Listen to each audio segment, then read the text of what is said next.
서로 인사 나눕시다. 예배를 성공합시다. 아멘. 네. 예배 성공의 방법은 다른 게 아닙니다. 오늘 하나님이 나에게 주실 말씀이 있다는 것을 일단 믿고 말씀을 들으셔야 됩니다. 하나님이 나에게 주실 말씀이 있다. 아멘.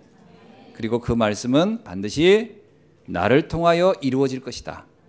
믿으셔야 됩니다. 왜냐하면 제가 예배를 이렇게 드릴 때마다 또 예배를 준비할 때마다 꼭 제가 생각하는 말씀이 있습니다.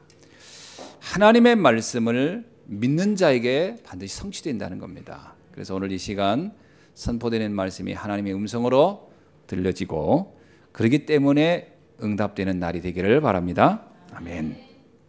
오늘의 제목을 하나님의 사랑이다 이렇게 잡았습니다. 사실 저는 이 본문을 읽으면서 베드로의 부인하는 장면이 나오죠.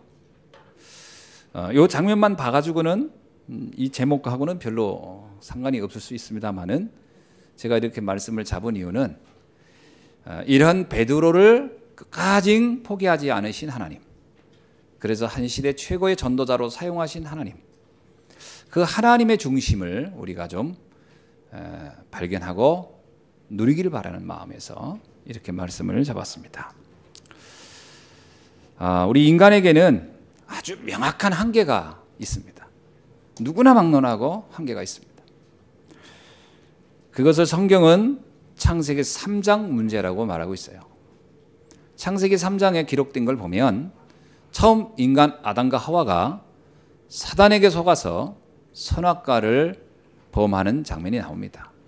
그 결과 하나님을 떠나게 되는데 하나님을 떠난 것도 문제지만 그 다음에 아담과 하와의 생각의 변화가 일어납니다. 그게 뭐냐면 스스로 모든 선과 악을 본인이 판단할 수 있다는 생각이죠. 또 본인이 스스로 사단의 그 말을 굉장히 신뢰하는데 뭐냐? 인간이 하나님처럼 될 수 있다라는 생각을 하게 되는 거죠. 하나님처럼 될 수 있다라고 하는 것을 자기 스스로 착각하게 되는 요인이 바로 선과 악을 구분할 수 있다, 판단할 수 있다, 선택할 수 있다라는 착각입니다. 그러나 그것은 큰 오탄이죠. 우리는 선과 악을 판단하기도 어렵고요, 선과 악을 구분해 살기도 어렵습니다. 뭐가 선이며 뭐가 악인지 애매합니다. 하나님이 말하는 선과 악은 우리가 말하는 선과 악은 다릅니다. 그 감옥에 갇힌 분들이 대부분이 다 거의 후회한다고 합니다. 그러나 그 행위를 할 때는 너무나 억울해서 너무나 막 분노해서 했겠지만 대부분은 후회한다고 그래요. 왜 후회하겠습니까? 그때 내가 그렇게 하지 말았어야 되는데. 사람들은 거의 후회하죠. 왜냐? 본인이 판단한 것이 반드시 옳을 거라고 생각했는데 시간이 가면서 옳지 않다는 생각을 하게 되는 거예요. 그러니까 사람은 뭐가 선이면 뭐가 아니야, 이 구분하기가 여의치가 않습니다. 거의 자기 입장에서 생각하고 자기가 알고 있는 상식에서 생각하는 것이죠. 여러분, 어떤 행동을 할 때 상대방 입장을 충분히 이해하고 하는 행동을 봤습니까? 그렇지 않거든요. 그래서 우리가 선과 악에 대한 부분을 좀 잘 이해해야 돼요. 하나님은 뭐라고 얘기하냐면 하나님과 함께 하는 것이 선이고 하나님을 떠나는 것이 악이다. 그건 가장 정확한 겁니다. 나머지는 다 가변적이에요. 나머지는 다 상대적이고 시대에 따라 달라집니다. 어느 시대는 일부 다처자 있다, 어느 시대는 일처 다부제했다, 어떤 때는 일처 일부제했다. 이건 제도도 다 바뀝니다. 모든 건 달라져요. 오직 변하지 않는 건 하나 있어요. 하나님 안에 있느냐, 하나님 밖에 있느냐. 이것만 정확한 거예요.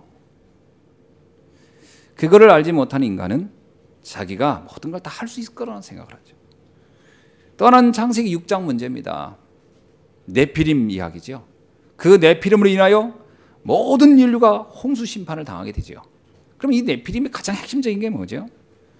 하나님의 아들들이 사람의 딸들의 아름다움을 보고 나와요. 그게 뭐냐면 이 땅의 것의 아름다운 게 너무 좋아요. 이 땅에 좋은 게 너무 많아요. 그렇죠? 좋은 게 많죠. 그런데 그 좋은 것이 나를 가장 행복하게 할 것이라는, 이 땅의 것이 하나님을 대체할 수 있을 거라는 이런 착각에 빠지게 하는 겁니다. 여러분, 자녀가 너무 사랑스럽죠.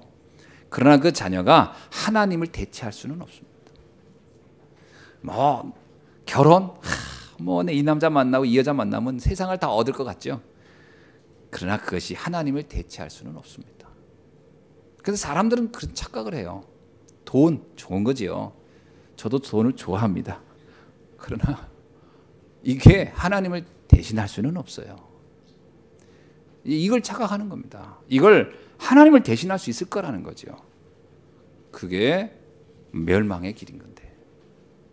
근데 사람들이 이런 문제에 빠져 있다는 겁니다. 그 다음에 또 하나가 창세기 11장 문제입니다. 그게 바벨탑이죠. 하나님과 겨룰 수 있다. 왜냐? 인간이 가진 능력, 그건 하나님이 주신 능력인데 이 능력이 마치 하나님과 겨룰 수 있는 것처럼 착각하죠. 거기에 도달할 수 있을 것이다. 인간이 가지고 있는 능력은 물론 탁월합니다만 그 탁월한 능력이 하나님과 겨룰 정도는 아니죠. 그것이 우리에게 절대적 행복을 갖다 줄 만큼의 힘이 있지도 않습니다. 그것은 우리에게 더 큰 갈등과 문제를 갖다 주는 시작점이 될 뿐이에요. 그런데 많은 사람들은 그렇게 보지 않죠. 지금까지 인간이 많은 학문을 발전시켰고 문화도 발전시켰고 과학도 대단합니다. 얼마 전에 어떤 기사를 보니까 사고로 팔이 잘려졌어요. 이 사람이 팔이 잘려진 거예요. 이번에 신문에 나왔더라고요. 근데 이 사람이 이 팔을 그냥 놔둘 수가 없잖아요. 냉동시킬 수도 없고. 그러니까 이 팔을 어떻게 했냐. 다리에다 붙였어요. 일단 혈관을 연결하고 그래서 이게 내 다리에다 붙인 겁니다. 그리고 팔을 이식할 수 있는 준비를 여기를 하는데 시간이 필요하니까 여기를 이제 잘라진 부분이 굉장히 여러 가지 이제 복잡하게 돼 있으니까 이 손을 바로 다리에다 그냥 붙인 거예요. 너무 그렇게 이상한 표정을 짓지 마세요. 이건 실제 있었던 거니까 저는 그냥 과장이 아닙니다. 여러분 가서 기사 인터넷 쳐보세요. 나옵니다. 그래서 이 손을 발에다 붙여놓고 여기를 치료를 다 한 다음에 다시 띄어서 다시 붙였어요. 완벽하게 성공했습니다. 대단하죠?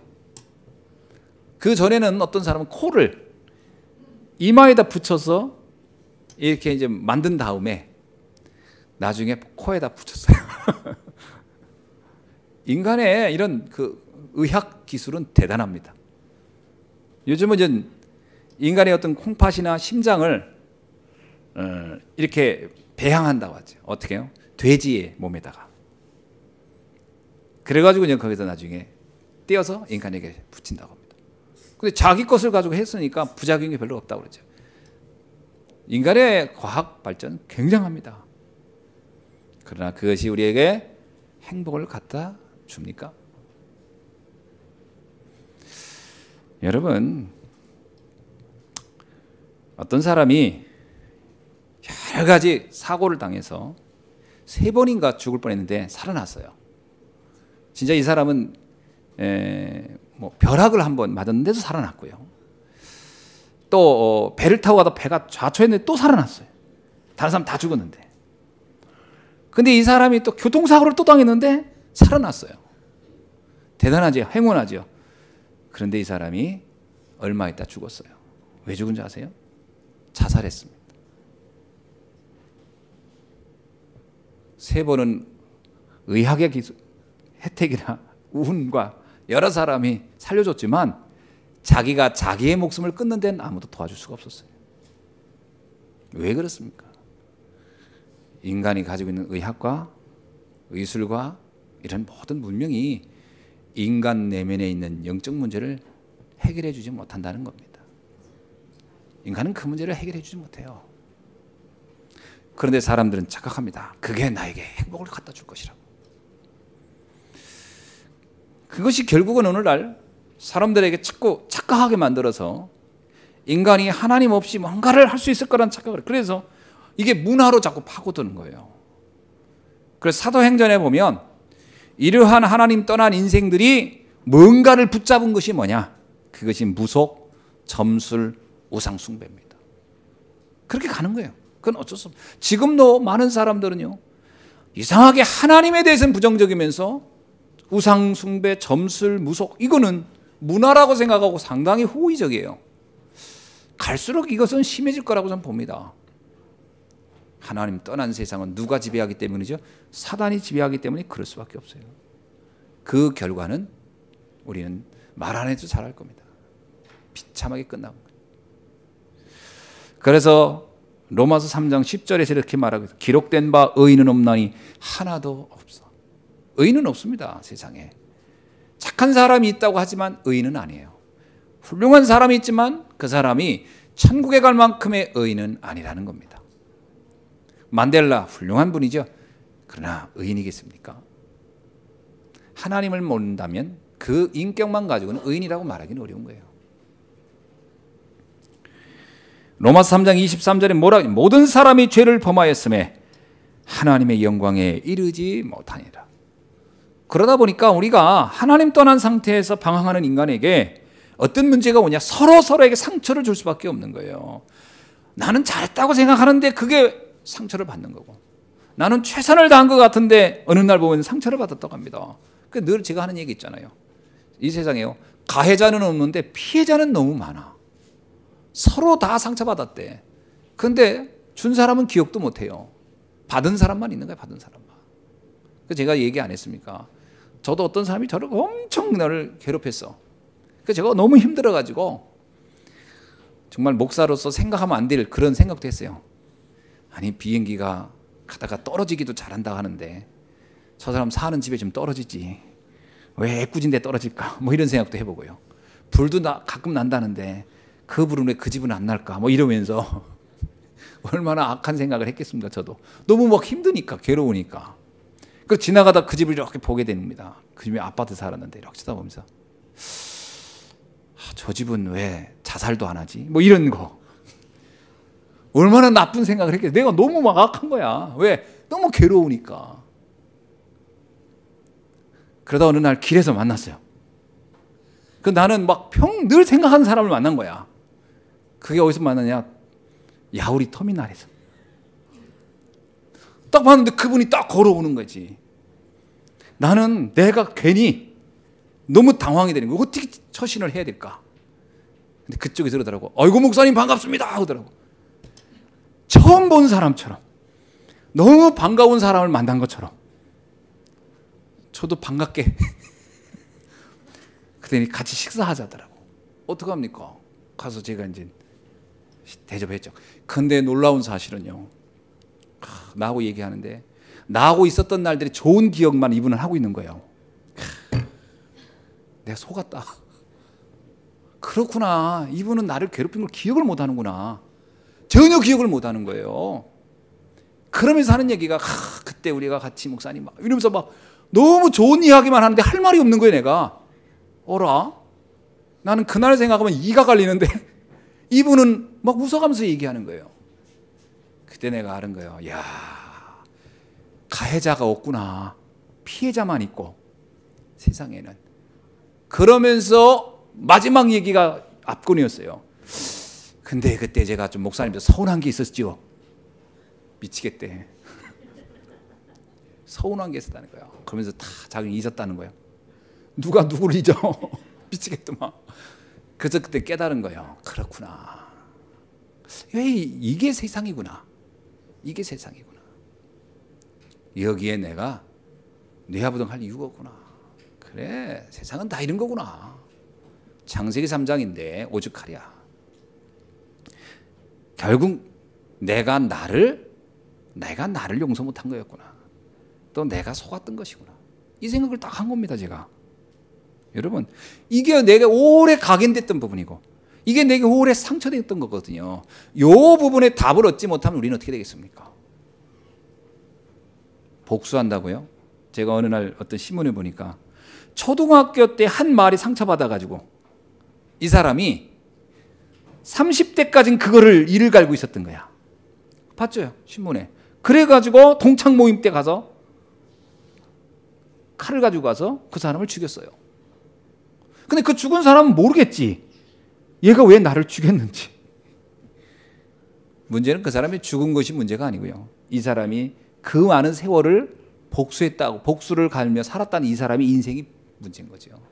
우리는 이렇습니다. 보통 상처 해결 못 받으면 큰일 나요.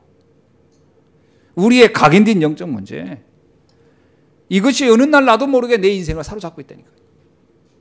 그래서 정말 하나님이 주시려는 축복 다 놓치는 거예요. 이런 문제가 내 안에 있어요.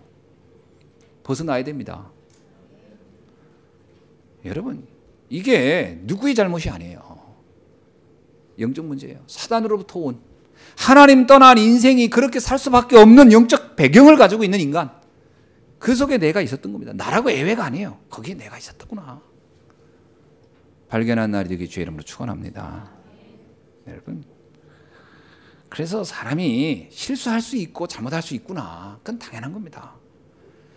그게 막 절대적인 것처럼,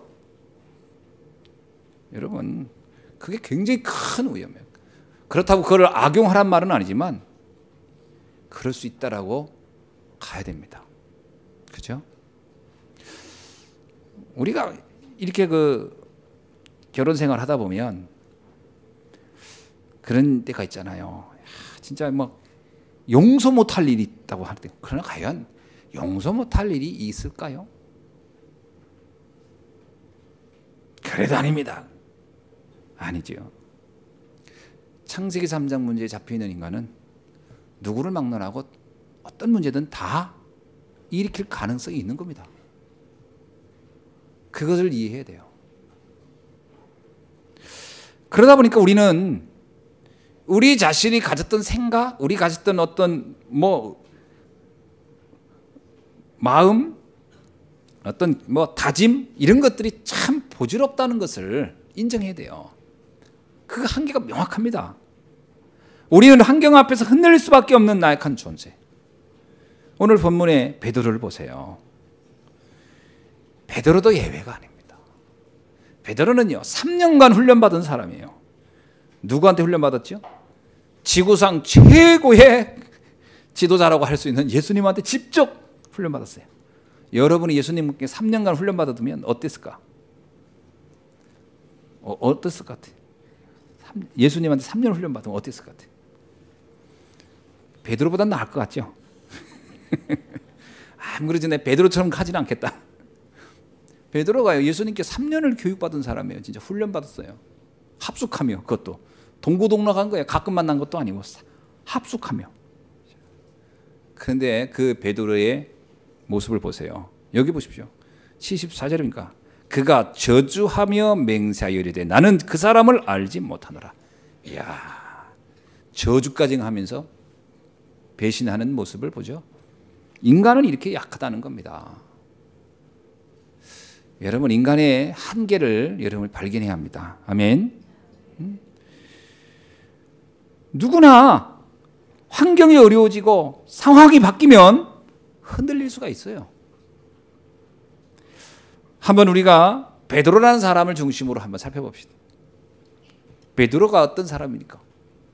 마태복음 16장 16절 여러분 잘 알죠? 주는 그리스도시요 살아계신 하나님의 아들이십니다. 지구 생긴 이래 그리스도에 대해서 가장 정확히 발견하고 고백한 사람입니다. 그럼 이게 베드로가요, 대단히 영적으로 뛰어난 사람이라는 것을 알 수 있는 거예요. 그때 당시 수많은 사람이 예수님을 따라다녔지만 그들은 대부분 틀리게 알고 있었어요. 세례 요한처럼, 에레미야처럼, 그 다음에 엘리야처럼, 선지자 중에 하나처럼, 이렇게 예수님을 각자 자기 나름대로 생각하고 예수님을 따라다녔던 그 시대에 주는 그리스도시요 살아계신 하나님의 아들이십니다. 이렇게 정확하게 알고 예수님을 따랐던 사람은 베드로예요. 대단하죠. 그때 이 베드로의 고백은 그냥 한 게 아닙니다. 그는 중심을 담아서 했고 진실한 마음으로 한 거예요. 그래서 예수님이 뭐라 합니까? 베드로에게 바요나 시몬아 네가 복이 있도다 인정하는 거예요. 너 같은 사람이 없다. 이것을 알게 한 것은 사람이 혈육으로 알게 한 게 아니다. 하늘에 계신 내 아버지가 알게 했구나. 그러면서 너는 앞으로 이런 축복을 받을 것이다. 이 반석 위에 교회가 세워질 것이고 아멘. 그래서 천국 역사를 갖게 될 것이고요. 뭐 어마어마한 응답을, 약속을, 축복을 받습니다. 그뿐입니까? 마태복음 16장 22절에 보니까요, 베드로는 또 예수님을 정말 깊이 사랑했던 사람이에요. 인간적으로. 예수님이 내가 아무래도 십자가에서 죽어야 될 것 같다 그랬더니요, 그 베드로가 또 뭐라고 얘기합니까? 주여, 16장 22절이 나옵니다. 그리하지 마옵소서. 그것도 막 붙들고 간절하게. 어떻게 주님이 죽을 수 있겠습니까? 이런 일이 결코 주님에게 미치지 않도록 내가 하겠습니다. 제자들 중에 아무도 나서서 말 안 할 때 베드로는요, 막 이런 얘기하면 예수님이 얼마나 감동하겠어요, 그죠? 그런 제자가 내가 그래도 제자를 제대로 잘 세웠구나 이런 생각도 하지 않겠습니까? 베드로 이게 진실이에요, 베드로의 마음. 그뿐만 아닙니다. 베드로가 또 마태복음 26장 33절입니다. 26장 33절에서 예수님이 이제 마지막 최후의 만찬할 때 이런 얘기하죠. 분명히 이 중에 누가 나를 팔 것이다. 그러면서 이제 내 멀지 않아 내가 또 죽어야 될 것 같다. 이런 얘기를 쭉 합니다. 뭐라고 합니까? 베드로가요. 33절에 보니까 한번 볼까요? 베드로가 대답하여 가로되 다 주를 버릴지라도, 다 주를 버릴지라는 얘기는 이 제자들, 나머지 여기 있는 제자들도 그러니까 주님 다 배신할지도 모릅니다, 이놈들. 그렇지? 그러나 나는 뭐라고요? 언제든지 버리지 않겠나이다. 이게 이 베드로의, 이게 그냥 허풍이에요, 중심이겠어요? 전 베드로의 중심이라고 봐요. 그뿐만 아닙니다. 누가복음 22장 33절은 또 뭐라고 얘기합니까? 저가 말하여 주여 내가 주와 함께 오게도 가고 죽는 데도 가기를 준비하였나이다. 주님이 그렇게 말씀하니 내가 그렇지 않아도 평소에 안 되겠다. 주님이 자꾸 죽겠다 하니까 내가 끝까지 내가 주님을 지켜야 되겠다. 어디까지? 오게 간다? 그럼 나도 오게도 가고. 주님이 죽는다? 그럼 내가 대신 죽겠다. 근데 이거를 어떻게 했다고? 마음의 준비를 하고 있다는 거예요. 이게 베드로의 마음입니다. 근데요, 이 베드로의 마음이 하루를 못 넘겨. 그게 문제예요. 하루를 못 넘겨. 주님은 오늘 밤에 그 말 하자마자 오늘 밤에, 하루 지나서 새벽에 닭이 울기도 전에 너는 나를 배신할 거다. 여러분, 베드로의 다짐이 틀린 게 아닙니다. 잘못된 게 아니에요. 베드로의 마음이 대단한 겁니다. 여러분도 그러죠? 네, 교회로 해서 뼈를 묻겠습니다. 할 수 있잖아. 그 마음은 진실이니까. 그게 진실이 아니란 말을 누가 하겠어요? 그건 진실입니다. 그러나 그게 과연 얼만큼 실효성이 있느냐 하는 문제는 또 다른 문제지요. 이 예수님이 그런 베드로를 보면서 그래, 네 마음은 알겠다. 그러나 너는 약하다. 그 얘기입니다. 너는 약하다. 네가 네 마음대로 그렇게 되는 게 아니다. 여러분의 신앙이 여러분 마음대로 됩니까? 되는 분? 안 됩니다. 그게 정상이에요. 안 되는 게 정상이에요.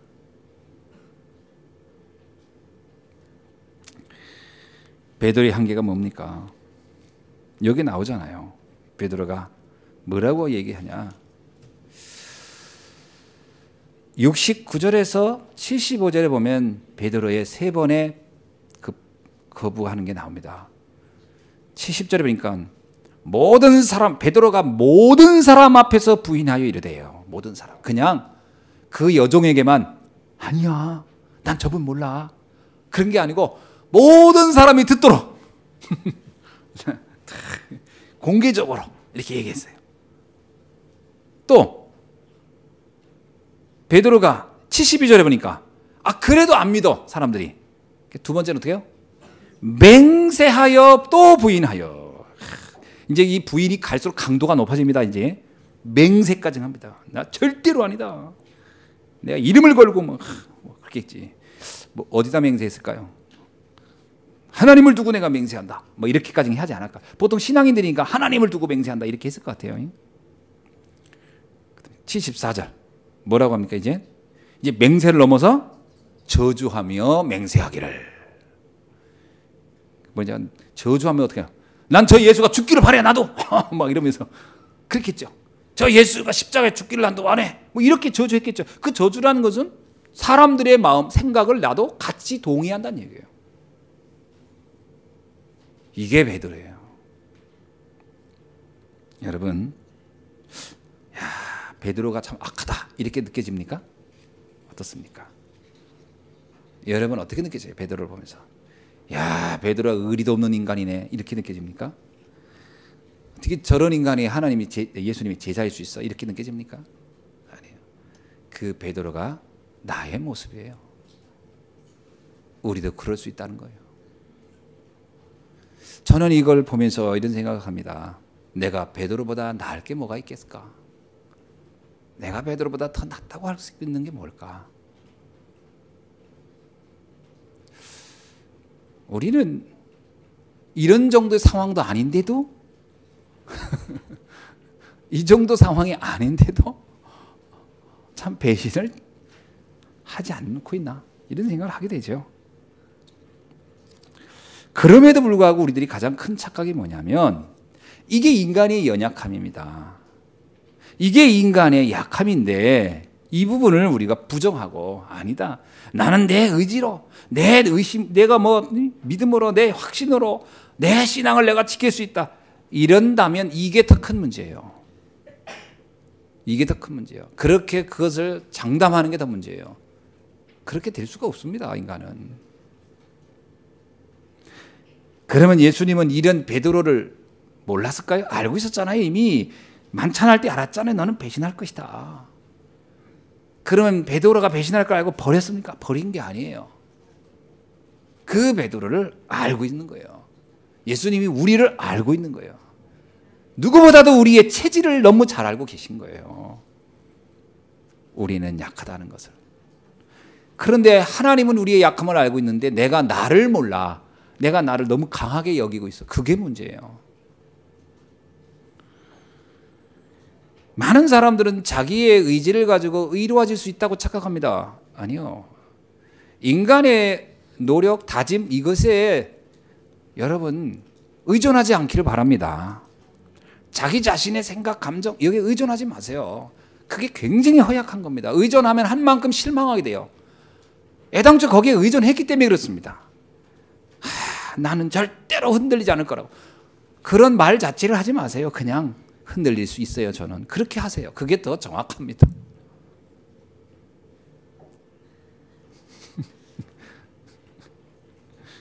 너무 노골적인가? 너무 노골적이에요. 근데 그게 더 하나님 앞에 바른 자세라고 봅니다. 그 제가 그러잖아요. 전 강단에서는 하나님 같이 하지만 내려가는 순간 저는 아주 평범한 인간이 되어서 온갖 실수를 다 하고 있다고요.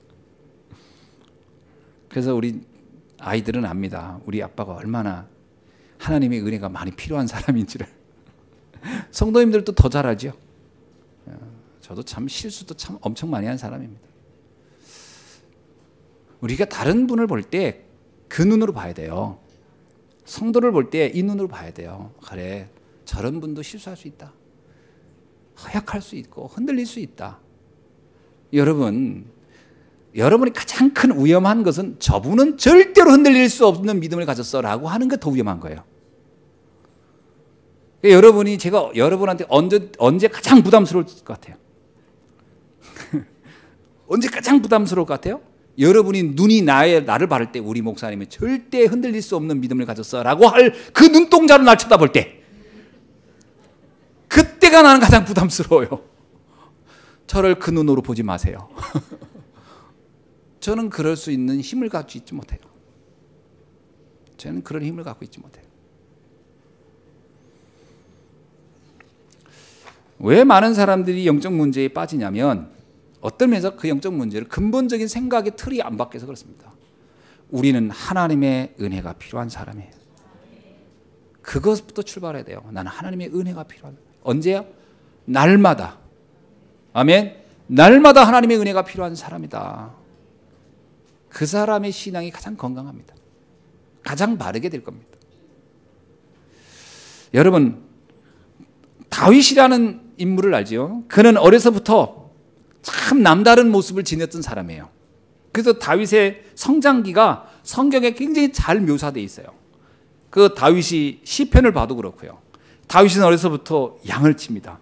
자, 그때 당시에 다윗을 보면요, 우리 랩런트들처럼 그렇게 막 덤비고 승질내고 짜증내는 것도 없는 것 같아. 그냥 시키면 네. 그러고 가서 또 거기 또 하나님의 계획이 있지. 여기는 하나님의 선교지야. 그러면서 랩런트 때 그렇게 한 것 같아. 다윗이 양치면서. 맞아요, 안 맞아요? 그런데 그 다윗 얼마나 존경스럽습니까? 얼마나 인격적이고 훌륭합니까? 그런데 그 다윗이요, 상상할 수 없는 범죄를 저질러요. 상상이 안 되는 범죄를 저질러요. 어떤 범죄인지 아시죠? 아시는 분들? 그는 의도적으로 아주 계략을 써서 자기의 충성된 부하를 살해합니다. 왜 살해하죠? 그 부하의 아내가 너무 이뻐. 그 아내를 뺏고 싶은 거야. 왕이라는 권한으로. 근데 그 남편이 멀쩡히 살아있으면 안 되니까 전쟁터에 내보내서 죽여요. 얼마나 교묘한 전략을 쓰냐면 그 장군을 제일 전선 앞에 내보내요. 그래서 전쟁을 하게 한 다음에 뒤에 있던 부하들을 뭐라고 합니까? 뒤로 빠져라는 거예요. 살짝. 그래서 혼자 싸우게 해주라는 거예요. 그리고 그를 도와주지 말라는 거예요. 어떻게 이럴 수가 있으면 이런 작전이 어디 있어요? 그래서 나라를 구하겠다고 자기의 임금인 다윗 왕을 돕겠다고 이 사람이 칼을 들고 전쟁터에 나가서 싸웁니다. 그런데 그를 도와줄 군인들을 왕이 명령을 내렸기 때문에 그 사람이 죽는 거 뻔히 알면서 뒤로 후진해 버렸어요. 이 사람 혼자 싸우다가 전쟁터에서 장렬히 전사합니다. 야, 이게 다윗이에요. 존경이 갑니까? 얼마나 악해요. 그리고 그 아내를 드디어 갖다가 자기가 취해요. 자기 부인으로. 너무나 기분 좋게. 어느 날 하나님의 종 나단 선지자가 와서 말합니다. 이 악한 놈 하면서. 다윗이 그 말을 듣고 그때 깨달아요. 내가 하나님 앞에 엄청난 범죄를 했구나. 다윗의 연약함. 그럼 하나님이 다윗을 버렸습니까? 근데 놀라운 것은요, 하나님이 그 잘못을 지적을 하고 책망을 하지만 다윗을 버리지 않는 이유가 있었어요. 그게 뭐냐면 그의 인격 때문이 아니고 그가 그 마음 중심에 있는 하나님을 사랑하는 마음 자체는 변함이 없었어요. 그래서 하나님이 다윗을 가지고 뭐라고 하죠? 나는 중심을 본다. 그는 내 마음에는 합한 자다. 그의 인격이 아니고 그의 삶이 아니고 그의 수준이 아니고 그 속에 있는 그 믿음은 내가 인정한다. 여러분, 인간의 한계를 너무나 잘 알고 계신 하나님께서 그래서 우리에게 그리스도를 보내주신 겁니다. 우리의 힘으로는 우리의 인생을 우리가 제대로 살아갈 수 없는 걸 아셔요. 그래서 로마서 5장 8절에 뭐라고 얘기하죠? 우리가 아직 죄인 되었을 때 그리스도께서 우리를 위하여 죽으심으로 하나님께서 우리에 대한 자기의 사랑을 확증하셨느니라. 우리가 의인일 때 주님이 온 게 아니고요. 우리가 죄인일 때. 우리는 하나님 앞에 감히 얼굴을 들을 수 없을 때, 나는 내 허물이 너무 많아서 차마 내가 뭐라고 말할 수 없을 때, 그때 하나님께서 그리스도를 우리에게 보내주셨다. 하나님의 사랑을 성경은 이렇게 말합니다. 요한복음 3장 16절에 하나님이 세상을 이처럼 사랑하사. 이처럼이 뭡니까? 이처럼은 자신의 아들을 십자가에 달려 죽기까지 사랑한 거예요. 그게 이처럼입니다. 그렇게 사랑하사 독생자를 주셨으니 이는 저를 믿는 자마다 멸망치 않고 영생을 얻게 하려 하심이니라. 하나님의 사랑. 우리는 십자가의 저주만큼 받아야 마땅한 우리인데 하나님께서 우리를 구원하시기 위해 그의 독생자를 보내셨다는 거예요. 로마서 8장 32절에는 이렇게 말합니다. 자기 아들을 아끼지 아니하시고 우리의 모든 사람을 위하여 내어주시니가 어찌 그 아들과 함께 모든 것을 우리에게 은사로 주지 아니하시겠느냐. 하나님은 우리에게 당신의 아들을 목숨을 바쳐서, 아니면 어쩌면 하나님 자신이 우리의 죄를 위하여 십자가에 죽기까지 우리를 사랑하셨다는 거예요. 그런 사랑이 가진 그분이 우리에게 다른 것인들 안 주겠느냐. 요한일서 4장 9절로 10절에서 이런 말씀입니다. 하나님이 사랑이 우리에게 이렇게 나타난 바 되었으니 하나님이 자기의 독생자를 세상에 보내심은 저로 말미암아 우리를 살리려 하심이니라. 사랑은 여기 있으니 우리가 하나님을 사랑한 것이 아니요 우리는 하나님을 사랑한 적이 없어요. 사실 어떤 면에서 오직 하나님이 우리를 사랑하사 우리의 죄를 위하여 화목제물로 그 아들을 보내셨음이니라. 그래서 주님은 우리에게 다른 걸 기대하지 않습니다. 우리의 인격, 우리의 수준, 우리의 양심 이런 것을 주님은 별로 기대하지 않아요. 왜? 기대할 정도의 가치가 없어요. 그 주님이 그걸 가지고 너는 훌륭하구나, 너 마음에 된다 안 된다 이런 말을 안 하세요. 그거는 너무나 가벼운 것이기 때문에, 깃털처럼 너무나 가벼운 것이기 때문에 그건 가지고는 주님은 말하지 않으셔요. 우리도 그러면 그거 가지고 말하면 안 되겠죠. 옆 사람한테 인사하세요. 이제 당신을 새롭게 보겠습니다. 아멘. 다른 거 가지고 보면 안 돼요. 이제 여러분 다르게 봐야 돼요. 지금까지 우리는 거의 이 주님은 깃털처럼 여기고 가벼운 그것을 우리는 굉장히 중요한 판단 기준으로 그걸 가지고 사람을 보았단 말이에요. 그러니 이게 하나님과 우리가 안 맞지. 다윗이 왜 사울왕을 그렇게 용서할 수 있었을 것 같습니까? 다윗은 평소에 그랬을 거예요. 내가 저 사울보다 더 나을 게 뭐냐? 내가 무슨 자격으로 저 사울을 내가 죽인단 말이냐? 그렇죠? 난 다윗이 그 우리아의 사건, 우리아 아내의 사건을 겪고 난 이후에 다윗이 나라를 어떻게 다스렸을 것 같아요? 김정은이처럼 다스렸겠어요? 이놈들 나를 인정 안 해? 다 죽여버려! 이렇게 했습니까? 나는 백성들이 어떤 잘못을 해도 이랬을 겁니다. 이 왕의 입장에선 네가 나보다 낫다. 백성들이 별짓을 다 해도 그래도 네가 나보다 낫다. 그런 마음으로 나라를 다스려. 여러분 일단 우리가 이렇게 생각합니다. 옆 사람한테 인사해주세요. 당신이 나보다 낫습니다. 그냥 나은 게 아니라 천반배 낫습니다.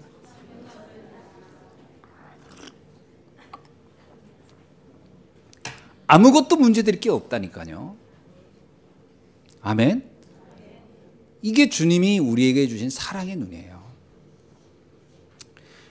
우리가 이걸 조금만 이해하면 진짜 아무것도 문제될 게 없어요. 우리가 누구를 용서 못한다, 가슴에 묻고 그냥 내 평생을 묻고 내가 무덤까지 가겠다 이런 일을 할 이유가 없다니까요. 아멘. 얼마나 이게 여러분 보세요. 야 정말 이런 나를 하나님이 사랑해 주셨구나. 아멘. 주님은 딱 하나만 봅니다. 중심이에요. 중심. 주님이 베드로에게 찾아왔어요. 요한복음 21장 15절로 17절. 여러분 너무 잘 아는 구절이죠. 드디어 찾아와서 묻습니다. 뭐라고 얘기하죠? 저희가 조반 먹은 후에 예수께서 시몬 베드로에게 이르시되 요한의 아들 시몬아 네가 이 사람들보다 나를 더 사랑하느냐? 질문은 딱 하나밖에 안 해요. 요한아 너 그날 그때 내가 기억해. 내가 너 그때 다 굴기 전에 내가 얘기했지. 너 배신하지 말라고. 내가 그렇게 당부까지 했다. 또 내가 너라고까지 지목까지 했다 내가. 그러더니 결국 그 짓을 하냐 이놈아. 이런 싸가지 없는 놈 이렇게 얘기했겠습니까? 이런 믿지 못할 인간. 아니에요. 주님이 아무것도 묻지 않고 이렇게 말합니다. 베드로야 네가 나를 사랑하냐? 한번 여러분 물어봅시다. 베드로가 주는 그리스도시여 살아계신 하나님의 아들이십니다. 난 주님을 위해서 는 감옥도 갈 수 있고 주님을 위해서 내가 죽을 수도 있습니다. 이게 베드로의 진심이었겠어요? 아니면 나는 저분을 모릅니다. 나는 저분은 절대 몰라요. 하는 이게 베드로의 진심이었겠어요? 어느 게 베드로의 진심이었겠어요?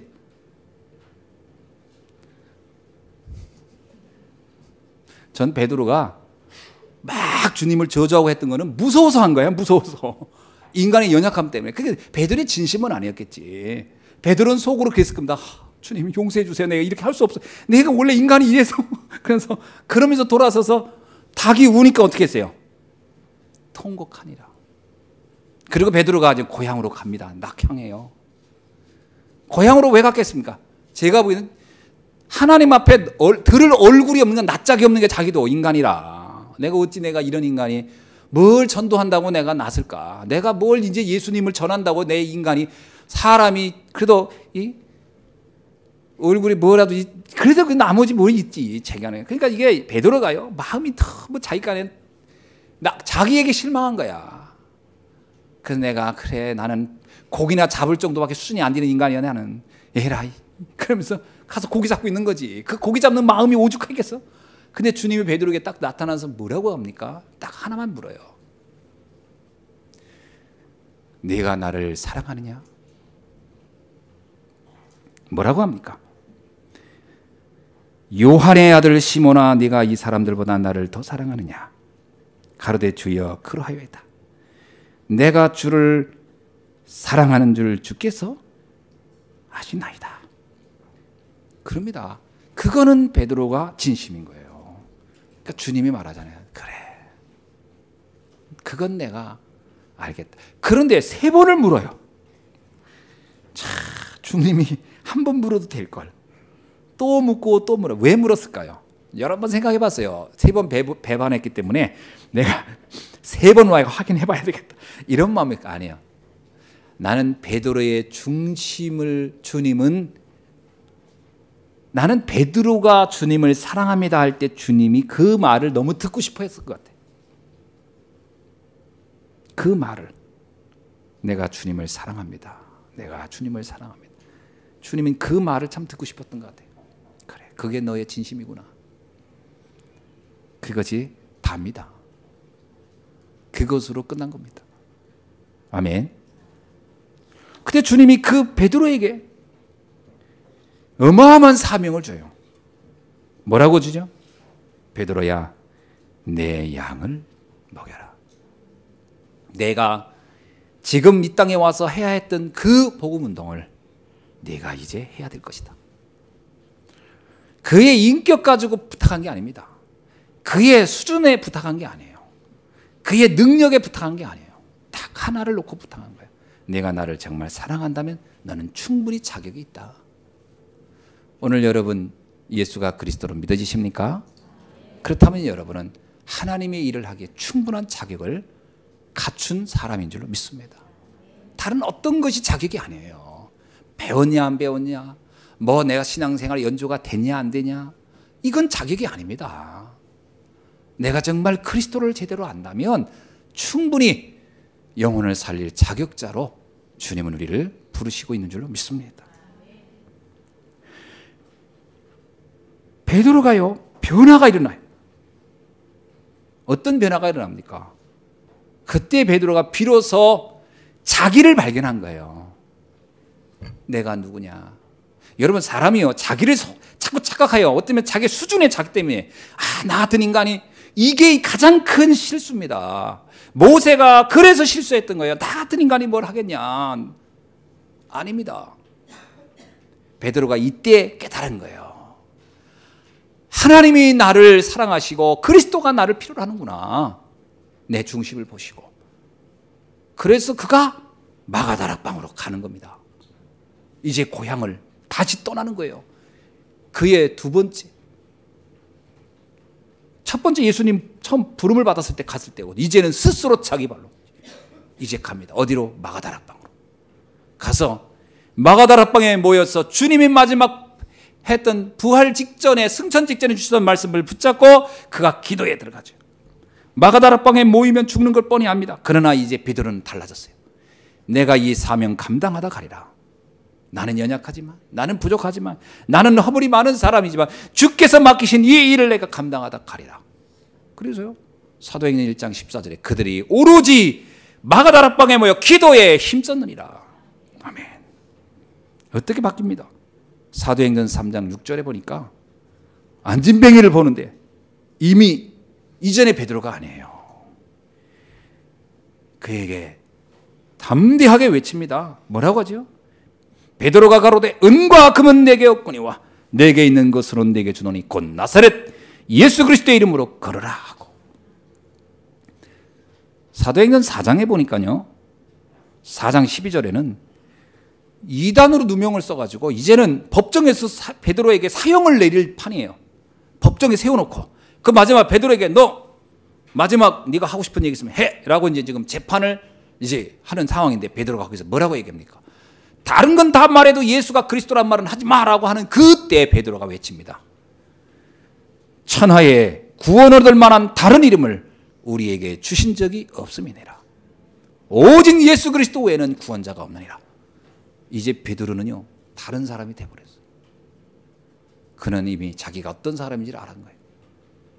오늘 여러분 그런 자기를 발견하는 여러분 되기를 주의 이름으로 축원합니다. 여러분은 이 시대를 살릴 전도자로 하나님 부르신 거예요. 사도행전 12장 6절에 보니까 베드로가 이제 감옥에 갇혔습니다. 왜? 이제 그 다음날 사형을 하려고. 그날 밤 베드로의 모습이 너무 놀라워요. 12장 6절에 보니까 헤롯이 잡아내려고 하는 그 전날 밤에 이제 헤롯이 그 다음날 날이 새면은 베드로를 이제 사형에 처하려고 한 거예요. 그날 밤에 베드로가 두 군사 틈에서 두 쇠사슬에 매워 누워 자는데 베드로가 뭐 했다고요? 쇠사슬에 묶였는데 너무 편안하게 자는 거예요. 왜 잘까요? 죽어도 좋다. 상관없다. 이제 내가 할 일은 오늘이 죽어야 될 일이면 내가 죽겠다. 이전에 베드로의 모습과는 완전 다르죠. 저는 주님이 이렇게 달라질 베드로를 아셨기 때문에 이렇게 시대적인 증인의 삶을 살 것을 알았기 때문에 주님이 베드로에게 나타나서 네가 나를 사랑하냐고 물었던 것이죠. 그의 중심에 대해서 다시 한번 확인해 보고 중심만 흔들리지 않으면 시대의 전도자로 쓰임받게 될 줄로 믿습니다. 여러분의 중심만 점검되면 돼요. 그래서 말씀을 맺습니다. 고린도후서 13장 5절에 이런 말씀이 있어요. 뭐냐? 확증하라는 거예요. 너 자신을 다시 한번 점검해 보라는 거예요. 뭐라고요? 너희가 믿음에 있는가? 너희 자신을 시험하고 너 자신을 확증하라. 여러분을 확증할 수 있기를 바랍니다. 다른 거는 너무 이렇게 의식하지 마세요. 뭐 내 인격이 되니 실력이 되니 이런 거 하지 말고 내가 정말 주님을 사랑하고 있나? 내가 정말 예수가 그리스도라는 이 사실에 대해서 나는 명확하게 알고 있나? 그러면 충분합니다. 이 부분이 다시 한번 점검하는 여러분들에게 주의 이름으로 축원합니다. 나머지는 주께서 다 알아서 하실 겁니다. 아멘. 베드로가 그날 자는데 주의 천사를 보내서 감옥에서 빼줘요. 나머지는 주께서 하십니다. 우리가 주님과 중심만 통하면 나머지 인생의 삶은 주께서 아셔서 역사한 줄 믿습니다. 그게 전도자의 가는 발걸음이 일어나는 하나님의 나라지요. 그래서 베드로는 베드로전서 2장 9절에서 이런 말씀하죠. 뭐라고 하지요? 굉장히 중요한 말을 해요. 한번 찾아봅시다. 베드로가 베드로전서 2장 9절에서 어떻게 말하고 있는가? 베드로가 본인의 고백이면서 사람들에게 우리가 어떤 존재인지를 말하는 내용입니다. 그러나 너희는 택하신 족속이요 왕 같은 제사장들이요 거룩한 나라요 그의 소유가 된 백성이니 이는 너희를 어두운 데서 불러내어 그의 기이한 빛에 들어가게 하신 이의 아름다운 덕을 선포하게 하려 하심이니라. 베드로가 예수님 부인하고 배신하고 막 저주했던 그것에 매여서 살았더라면, 그것이 자기 인생에 트라우마가 있었다면 어떻게 이런 말을 이렇게 담대하게 할 수 있겠습니까? 문제가 안 된다는 걸 아는 거예요. 여러분, 여러분의 과거의 모든 문제들이 전혀 문제가 되지 않는다는 사실을 분명하게 언약으로 붙잡는 날이 되길 바랍니다. 오늘 여러분이 잡을 건 딱 하나밖에 없어요. 그래, 나는 왕 같은 제사장이요 거룩한 나라요 그의 소유된 백성이며 이 어두운 데서 불러내어 이 귀한 빛과 아름다운 주님의 복음의 덕을 선포하는 자로 하나님은 나를 세우셨구나. 아멘. 옆 사람한테 인사하세요. 당신은 시대의 전도자가 분명합니다. 또 한 번 더 하세요. 하나님은 당신을 기대하십니다. 이게 하나님의 말씀, 이게 하나님의 약속. 이거만 여러분 붙잡으면 됩니다. 아멘. 아멘. 그래서 하나님의 기대가 있는 거죠. 마태복음 4장 19절에서 예수님이 처음 베드로를 부를 때 뭐라 합니까? 내가 너로 사람 낚는 어부가 되게 하리라. 이건 주님이 알고 있었던 거예요. 이렇게 베드로가 될 것을. 마태복음 28장 19절 20절에 의심하는 자들도 있었는데 그들에게 무슨 말씀을 줍니다. 너희는 가서 모든 족속으로 제자를 삼으라. 요한복음 21장 15절로 17절에 무슨 말씀을 줍니까? 내 양을 치라. 사도행전 1장 8절에 무슨 얘기합니까? 너희는 가서 이제 성령의 충만함을 받고 땅끝까지 이르러 복음의 증인이 되라. 지금 현장은 시급합니다. 얼마나 시급하냐면 주님이 우리에게 빨리 가라고, 지금 내 문제에 매여서 지금 고민할 때가 아니라고 할 만큼 시급합니다. 이 시대를 가리켜 뭐냐? 풍랑만난 시대라고 합니다. 풍랑만난 배는 한시가 급한 거예요. 이 시대는 지금 심각합니다. 우리가 조금만 방심하고 있으면 많은 사람들이 완전히 인생이 무너지고 가정이 깨지고 할 일은 뭐 불을 보듯 뻔한 시대예요. 에레미야 애가에 이런 말씀이 있습니다. 에레미야 애가 4장 3절로 4절.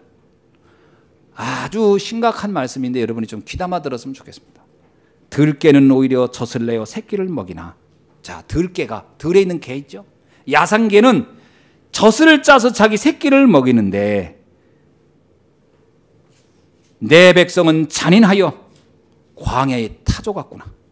내 백성은 잔인해서 왜 타조를 비교했을까요? 그래서 제가 타조가 뭔가 하고 봤더니 딱히 타조에 대해서 나오는 게 없는데 이거 한 가지는 있더라고. 타조가 알을 낳으면 암탉이 품지 않고 숫것 타조가 품대. 암타조는 알만 낳고 관심이 없어. 그리고 숫타조가 다 품어서 알을 부화시키더라고. 그 얘기인가? 다시 말하면 알을 낳은 자기가 알 낳았으면 자기가 관심 가져야 되잖아. 여러분 자녀 낳으면 여러분이 관심 가져야 되잖아. 근데 관심이 없는 거야. 그래서 너희는 잔인한 타조 같구나 이 말을 한 게, 주변 사람의 영혼에 무관심한 사람, 그걸 타조에 비교한 것 같아요. 그러면서 뭐라고 합니까? 그 다음 얘기가 더 리얼해요. 리얼. 잘 들어보세요. 젖먹이가 목말라 혀가 입천장에 붙었으며 어린아이가 떡을 구하나 떼어줄 사람이 없도다. 여러분, 어린아이가요 젖을 먹어야 되는데 젖을 주는 사람이 없어. 그러니까 이 손가락 빨고 발가락 빨고 뭐 닿는 대로 다 빨았겠죠. 그래도 안 되니까 나중에 이 혀가 천장에 붙어버렸다는 거예요. 오늘날 우리의 현장에 지금 복음 못 들어서 죽어가는 이들이 복음 전해주는 사람이 옆에 있음에도 불구하고 여러분이 침묵하면 그 사람의 영혼이 입천장에 혀가 붙듯이 말라 죽어가고 있다는 거예요. 주님은 시급하게 생각하고 있어요. 지금 그 죽어가는 사람 앞에서 내가 인격이 되니 안 되니 이 얘기하고 있으면 안 돼요. 가서 그리스도를 전하라는 거예요. 그러면 그는 살아날 건데 왜 침묵하고 있냐 이거예요. 아이가 떡을 구하나, 그 아이는 불신자를 말하죠. 복음이 없는 그들이 지금 막 너무 허기져서 떡을 달라고 외치고 있는데 그 아이에게 떡을 떼어줄 사람이 없구나. 떡은 쌓아놨는데 아이가 그냥 못 먹잖아요. 목에 걸리니까. 그러니까 이렇게 좀 복음을 좀 설명해 줄 사람이 없어요. 그러니까 도처에 교회는 있고 성경책도 있는데 아무도 이 정확한 복음을 설명해 줄 사람이 없구나. 여러분, 주님은 우리에게 말합니다. 네가 나를 사랑하느냐? 그러면 내 양을 먹여라. 내 양을 먹여라. 하나님의 사랑이 우리를 이처럼 사랑하셔서 우리를 구원하셨는데 또 하나님은 또 다른 영혼을 사랑하고자 하는 마음을 가지고 있어요. 그들에게 여러분이 가서 이 복음을 나눠주는 전도자가 되기를 주의 이름으로 축원합니다. 오늘 이 말씀을 언약으로 붙잡고 이번 한 주간 승리하는 여러분 되기를 주의 이름으로 축원합니다. 기도하겠습니다. 하나님 감사합니다. 오늘 주신 이 말씀 다시 한번 우리가 언약으로 굳게 붙잡고 우리는 베드로보다도 더 악하고 더 하나님 앞에 감히 쓸 수 없는 자였건만 하나님이 우리를 사랑하여 주셔서 하나님의 자녀 삼아 주시고 우리에게 또한 우리를 사랑해 주실 뿐만 아니라 이 시대를 살리는 전도자로 불러주셔서 이제 가서 내 양을 먹이라고, 내 어린 양을 먹이라고 명령하시는 바 그 음성을 주의 음성으로 듣고 현장으로 갈 수 있는 믿음의 결단하는 시간이 되게 하여 주옵소서. 이번 한 주간 동안 현장을 보며 정말 아버지 하나님의 복음이 없어서 그 혀가 입천장에 달라붙는 것 같은 고통당하는 이들에게 이제는 정말 이 생명의 복음을 전하는 일에 우리가 조금도 주저함 없게 하여 주시고, 때를 얻든지 못 얻든지 그리스도의 복음을 전하는 일에 하나님 쓰임받는 주의 종들이 되게 하옵소서. 살아계신 주 예수 그리스도의 이름으로 기도하옵나이다. 아멘. 서로 인사 나눕시다. 예배를 성공합시다. 아멘. 네. 예배 성공의 방법은 다른 게 아닙니다. 오늘 하나님이 나에게 주실 말씀이 있다는 것을 일단 믿고 말씀을 들으셔야 됩니다. 하나님이 나에게 주실 말씀이 있다. 아멘. 그리고 그 말씀은 반드시 나를 통하여 이루어질 것이다. 믿으셔야 됩니다. 왜냐하면 제가 예배를 이렇게 드릴 때마다, 또 예배를 준비할 때마다 꼭 제가 생각하는 말씀이 있습니다. 하나님의 말씀을 믿는 자에게 반드시 성취된다는 겁니다. 그래서 오늘 이 시간 선포되는 말씀이 하나님의 음성으로 들려지고, 그렇기 때문에 응답되는 날이 되기를 바랍니다. 아멘. 오늘의 제목을 하나님의 사랑이다 이렇게 잡았습니다. 사실 저는 이 본문을 읽으면서 베드로의 부인하는 장면이 나오죠. 이 장면만 봐가지고는 이 제목하고는 별로 상관이 없을 수 있습니다만은, 제가 이렇게 말씀을 잡은 이유는 이런 베드로를 끝까지 포기하지 않으신 하나님, 그래서 한 시대 최고의 전도자로 사용하신 하나님, 그 하나님의 중심을 우리가 좀 발견하고 누리기를 바라는 마음에서 이렇게 말씀을 잡았습니다. 우리 인간에게는 아주 명확한 한계가 있습니다. 누구나 막론하고 한계가 있습니다. 그것을 성경은 창세기 3장 문제라고 말하고 있어요. 창세기 3장에 기록된 걸 보면 처음 인간 아담과 하와가 사단에게 속아서 선악과를 범하는 장면이 나옵니다. 그 결과 하나님을 떠나게 되는데, 하나님을 떠난 것도 문제지만 그 다음에 아담과 하와의 생각의 변화가 일어납니다. 그게 뭐냐면 스스로 모든 선과 악을 본인이 판단할 수 있다라는 생각이죠. 또 본인이 스스로 사단의 그 말을 굉장히 신뢰하는데, 뭐냐? 인간이 하나님처럼 될 수 있다라는 생각을 하게 되는 거죠. 하나님처럼 될 수 있다라고 하는 것을 자기 스스로 착각하게 되는 요인이 바로 선과 악을 구분할 수 있다, 판단할 수 있다, 선택할 수 있다라는 착각입니다. 그러나 그것은 큰 오탄이죠. 우리는 선과 악을 판단하기도 어렵고요, 선과 악을 구분해 살기도 어렵습니다. 뭐가 선이며 뭐가 악인지 애매합니다. 하나님이 말하는 선과 악은 우리가 말하는 선과 악은 다릅니다. 그 감옥에 갇힌 분들이 대부분이 다 거의 후회한다고 합니다. 그러나 그 행위를 할 때는 너무나 억울해서, 너무나 막 분노해서 했겠지만 대부분은 후회한다고 그래요. 왜 후회하겠습니까? 그때 내가 그렇게 하지 말았어야 되는데. 사람들은 거의 후회하죠. 왜냐?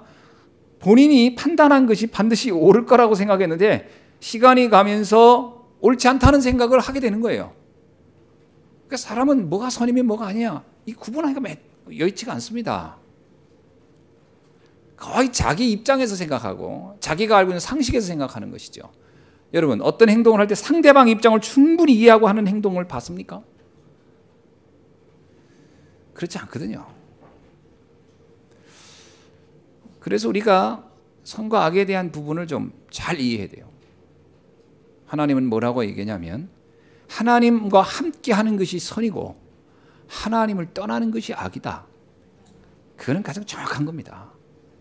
나머지는 다 가변적이에요. 나머지는 다 상대적이고 시대에 따라 달라집니다.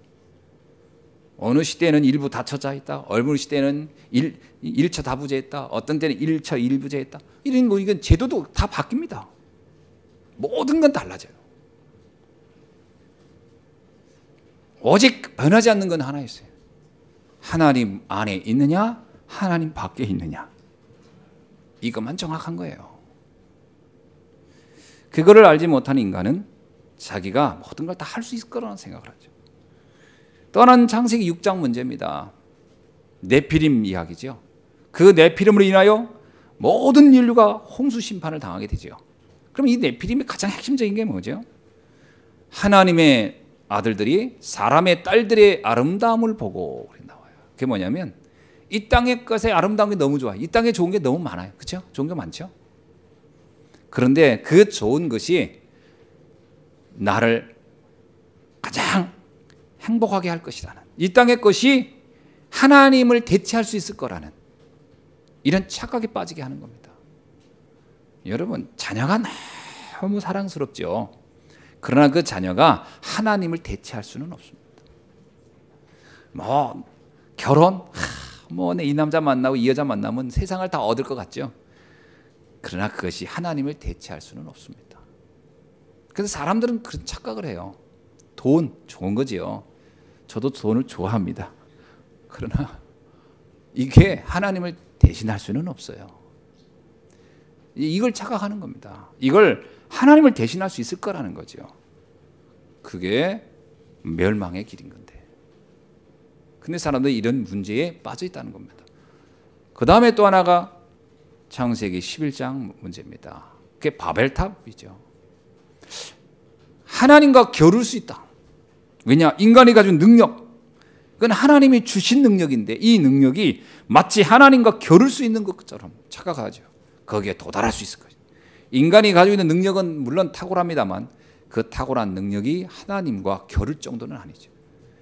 그것이 우리에게 절대적 행복을 갖다 줄 만큼의 힘이 있지도 않습니다. 그것은 우리에게 더 큰 갈등과 문제를 갖다 주는 시작점이 될 뿐이에요.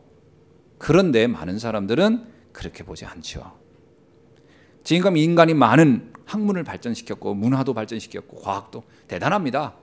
얼마 전에 어떤 기사를 보니까 사고로 팔이 잘려졌어요. 이 사람이 팔이 잘려진 거예요. 이번에 신문에 나왔더라고요. 근데 이 사람이 이 팔을 그냥 놔둘 수가 없잖아요. 냉동시킬 수도 없고. 그러니까 이 팔을 어떻게 했냐?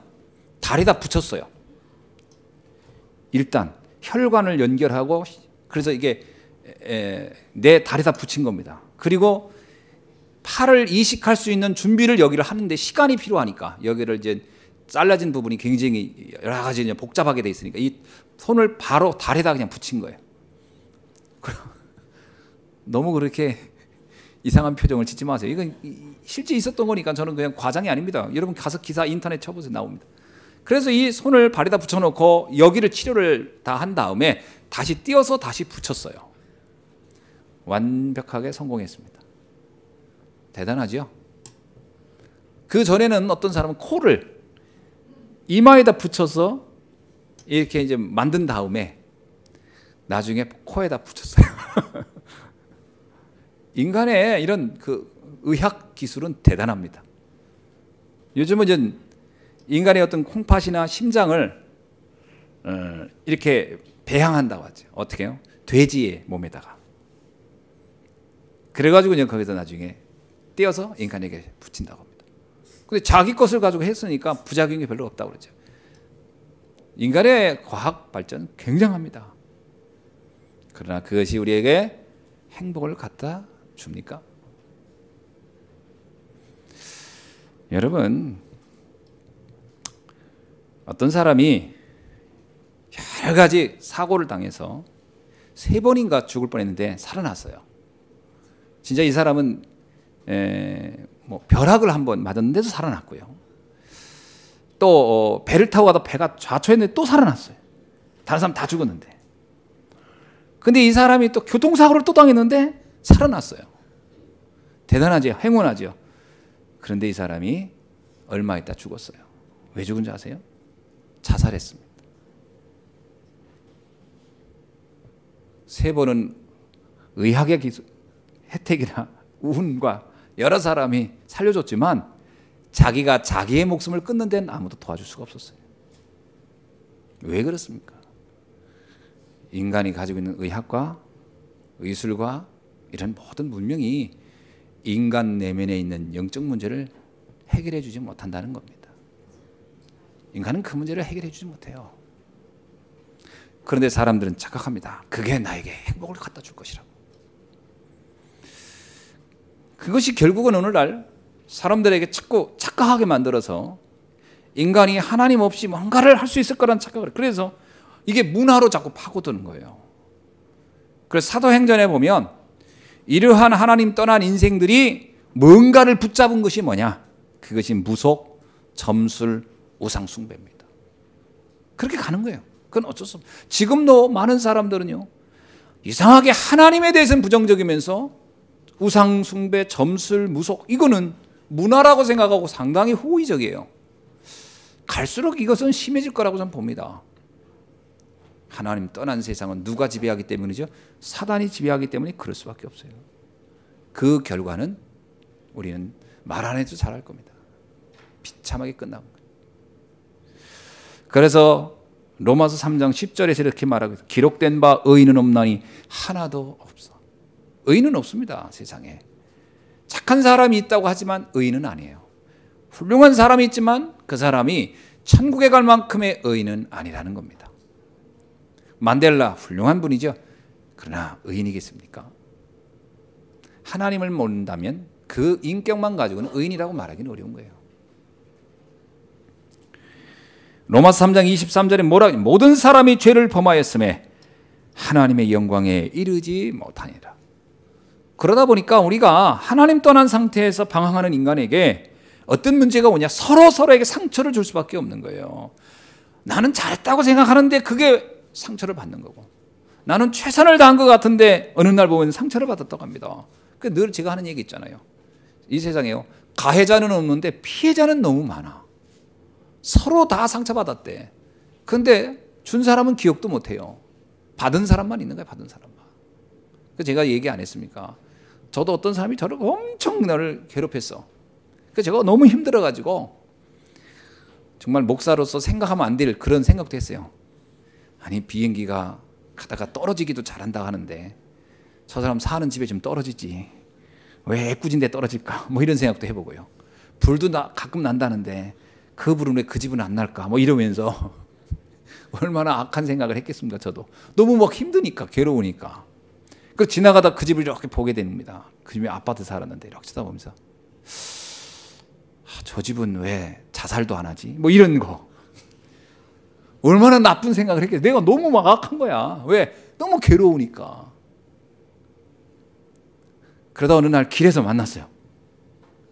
나는 막 늘 생각하는 사람을 만난 거야. 그게 어디서 만나냐? 야우리 터미널에서. 딱 봤는데 그분이 딱 걸어오는 거지. 나는 내가 괜히 너무 당황이 되는 거야. 어떻게 처신을 해야 될까? 근데 그쪽에서 그러더라고. 아이고 목사님 반갑습니다 하더라고. 처음 본 사람처럼, 너무 반가운 사람을 만난 것처럼 저도 반갑게 그랬더니 같이 식사하자더라고. 어떡합니까? 가서 제가 이제 대접했죠. 근데 놀라운 사실은요, 나하고 얘기하는데 나하고 있었던 날들이 좋은 기억만 이분은 하고 있는 거예요. 내가 속았다. 그렇구나. 이분은 나를 괴롭힌 걸 기억을 못 하는구나. 전혀 기억을 못 하는 거예요. 그러면서 하는 얘기가 그때 우리가 같이 목사님 막 이러면서 막 너무 좋은 이야기만 하는데 할 말이 없는 거예요. 내가 어라? 나는 그날 생각하면 이가 갈리는데 이분은 막 웃어가면서 얘기하는 거예요. 그때 내가 아는 거예요. 야, 가해자가 없구나. 피해자만 있고 세상에는. 그러면서 마지막 얘기가 압권이었어요. 근데 그때 제가 좀 목사님도 서운한 게 있었죠. 미치겠대. 서운한 게 있었다는 거예요. 그러면서 다 자기는 잊었다는 거예요. 누가 누구를 잊어. 미치겠더만. 그래서 그때 깨달은 거예요. 그렇구나. 왜 이게 세상이구나. 이게 세상이구나. 여기에 내가 뇌하부동할 이유가 없구나. 그래, 세상은 다 이런 거구나. 창세기 3장인데 오죽하랴. 결국 내가 나를 용서 못한 거였구나. 또 내가 속았던 것이구나. 이 생각을 딱 한 겁니다, 제가. 여러분, 이게 내가 오래 각인됐던 부분이고 이게 내게 오래 상처됐던 거거든요. 이 부분에 답을 얻지 못하면 우리는 어떻게 되겠습니까? 복수한다고요? 제가 어느 날 어떤 신문을 보니까 초등학교 때 한 말이 상처받아가지고 이 사람이 30대까지는 그거를 이를 갈고 있었던 거야. 봤죠? 신문에. 그래가지고 동창 모임 때 가서 칼을 가지고 가서 그 사람을 죽였어요. 근데 그 죽은 사람은 모르겠지. 얘가 왜 나를 죽였는지. 문제는 그 사람이 죽은 것이 문제가 아니고요. 이 사람이 그 많은 세월을 복수했다고, 복수를 갈며 살았다는 이 사람의 인생이 문제인 거죠. 우리는 이렇습니다. 보통 상처 해결 못 받으면 큰일 나요. 우리의 각인된 영적 문제, 이것이 어느 날 나도 모르게 내 인생을 사로잡고 있다니까요. 그래서 정말 하나님이 주시려는 축복 다 놓치는 거예요. 이런 문제가 내 안에 있어요. 벗어나야 됩니다. 여러분, 이게 누구의 잘못이 아니에요. 영적 문제예요. 사단으로부터 온, 하나님 떠난 인생이 그렇게 살 수밖에 없는 영적 배경을 가지고 있는 인간, 그 속에 내가 있었던 겁니다. 나라고 예외가 아니에요. 거기에 내가 있었더구나. 발견한 날이 되기 주의 이름으로 축원합니다. 여러분, 그래서 사람이 실수할 수 있고 잘못할 수 있구나. 그건 당연한 겁니다. 그게 막 절대적인 것처럼, 여러분, 그게 굉장히 큰 위험이에요. 그렇다고 그걸 악용하란 말은 아니지만 그럴 수 있다라고 가야 됩니다. 그죠? 우리가 이렇게 결혼 생활 하다 보면 그런 때가 있잖아요. 진짜 막 용서 못할 일이 있다고 할 때, 그러나 과연 용서 못할 일이 있을까요? 그래도 아닙니다. 아니죠. 창세기 3장 문제에 잡혀있는 인간은 누구를 막론하고 어떤 문제든 다 일으킬 가능성이 있는 겁니다. 그것을 이해해야 돼요. 그러다 보니까 우리는 우리 자신이 가졌던 생각, 우리 가졌던 어떤 마음, 어떤 다짐, 이런 것들이 참 부질없다는 것을 인정해야 돼요. 그 한계가 명확합니다. 우리는 환경 앞에서 흔들릴 수밖에 없는 나약한 존재. 오늘 본문의 베드로를 보세요. 베드로도 예외가 아닙니다. 베드로는요, 3년간 훈련받은 사람이에요. 누구한테 훈련받았죠? 지구상 최고의 지도자라고 할 수 있는 예수님한테 직접 훈련받았어요. 여러분이 예수님께 3년간 훈련받았으면 어땠을까? 어땠을 것 같아요? 예수님한테 3년 훈련받으면 어땠을 것 같아요? 베드로보다 나을 것 같죠?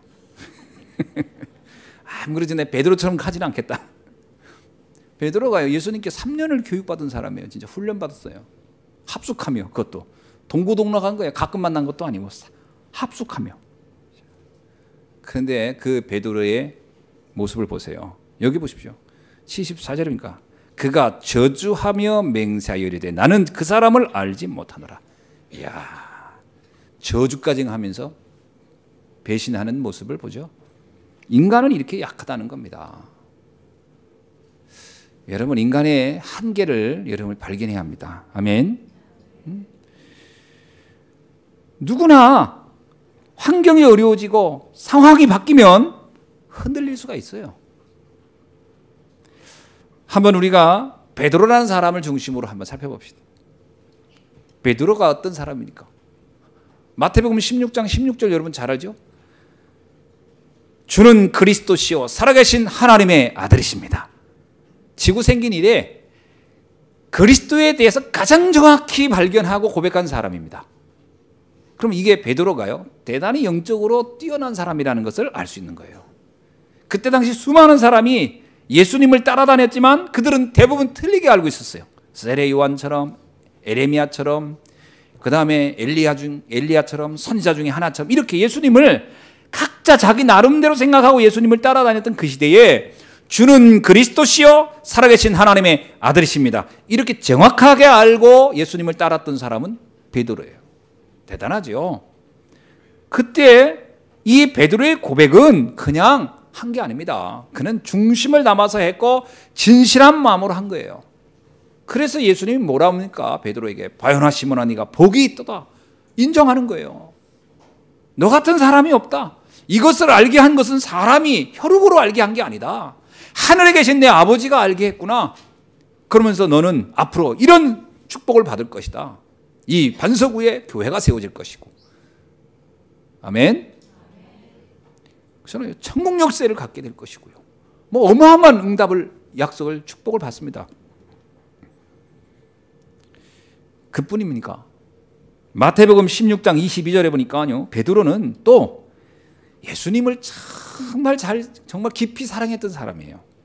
인간적으로. 예수님이 내가 아무래도 십자가에서 죽어야 될 것 같다. 그랬더니요, 그 베드로가 또 뭐라고 얘기합니까? 주여, 16장 22절이 나옵니다. 그리하지 마옵소서. 그것도 막 붙들고 간절하게. 어떻게 주님이 죽을 수 있겠습니까? 이런 일이 결코 주님에게 미치지 않도록 내가 하겠습니다. 제자들 중에 아무도 나서서 말 안 할 때 베드로는요, 막 이런 얘기하면 예수님이 얼마나 감동하겠어요, 그죠? 그런 제자가 내가 그래도 제자를 제대로 잘 세웠구나 이런 생각도 하지 않겠습니까? 베드로 이게 진실이에요. 베드로의 마음.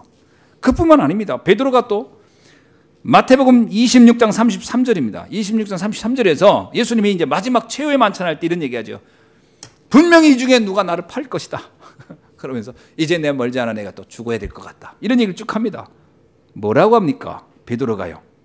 33절에 보니까 한번 볼까요?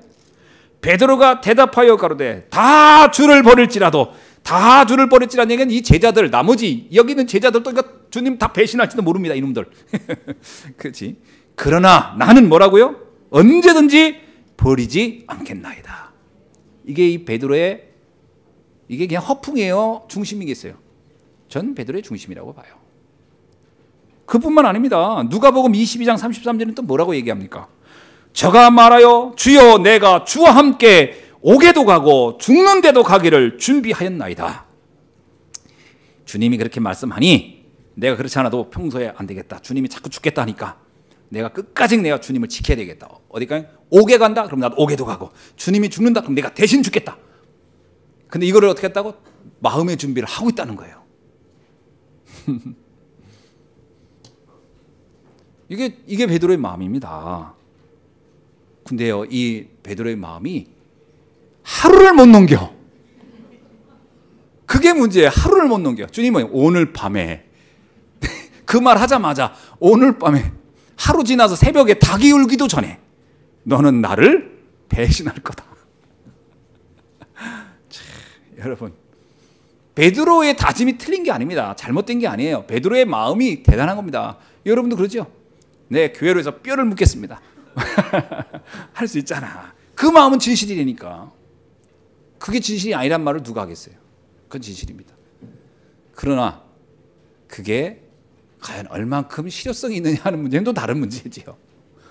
이 예수님이 그런 베드로를 보면서 그래, 네 마음은 알겠다. 그러나 너는 약하다. 그 얘기입니다. 너는 약하다. 네가 네 마음대로 그렇게 되는 게 아니다. 여러분의 신앙이 여러분 마음대로 됩니까? 되는 분? 안 됩니다. 그게 정상이에요. 안 되는 게 정상이에요.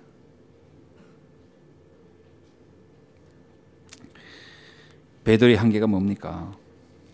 여기 나오잖아요. 베드로가 뭐라고 얘기하냐?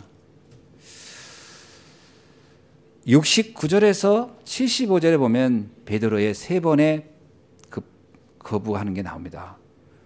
70절에 보니까 모든 사람, 베드로가 모든 사람 앞에서 부인하여 이르대요. 모든 사람. 그냥 그 여종에게만 아니야, 난 저분 몰라. 그런 게 아니고 모든 사람이 듣도록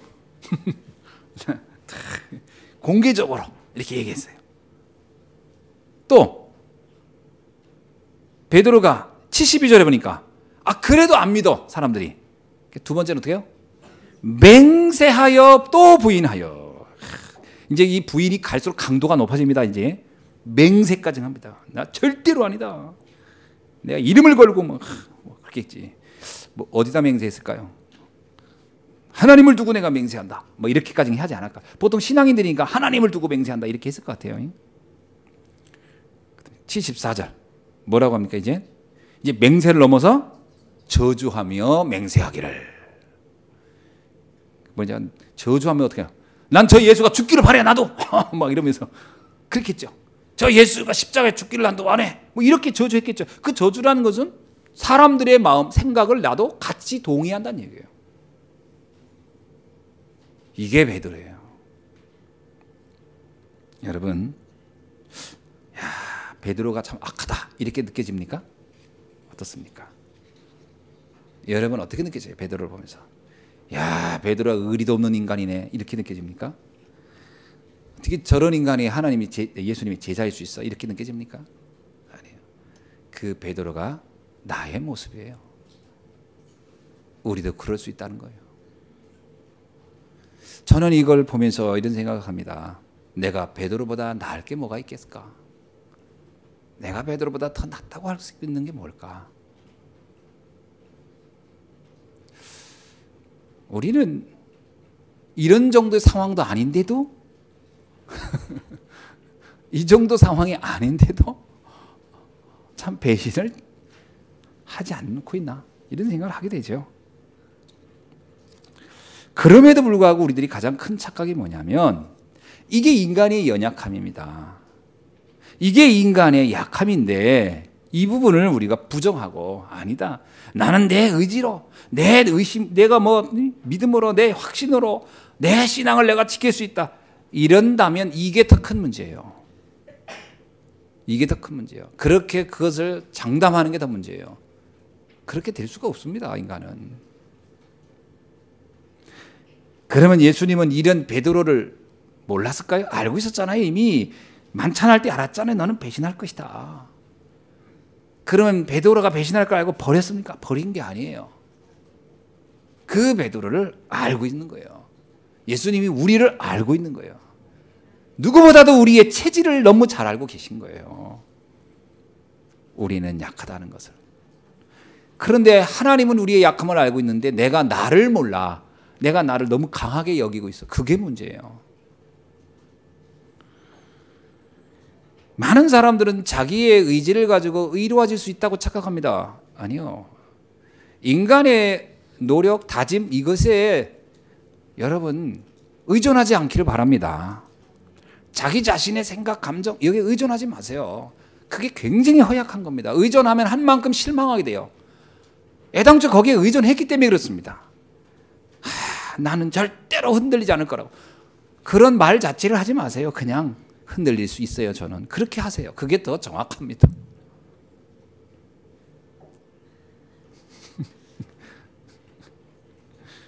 너무 노골적인가? 너무 노골적이에요. 근데 그게 더 하나님 앞에 바른 자세라고 봅니다.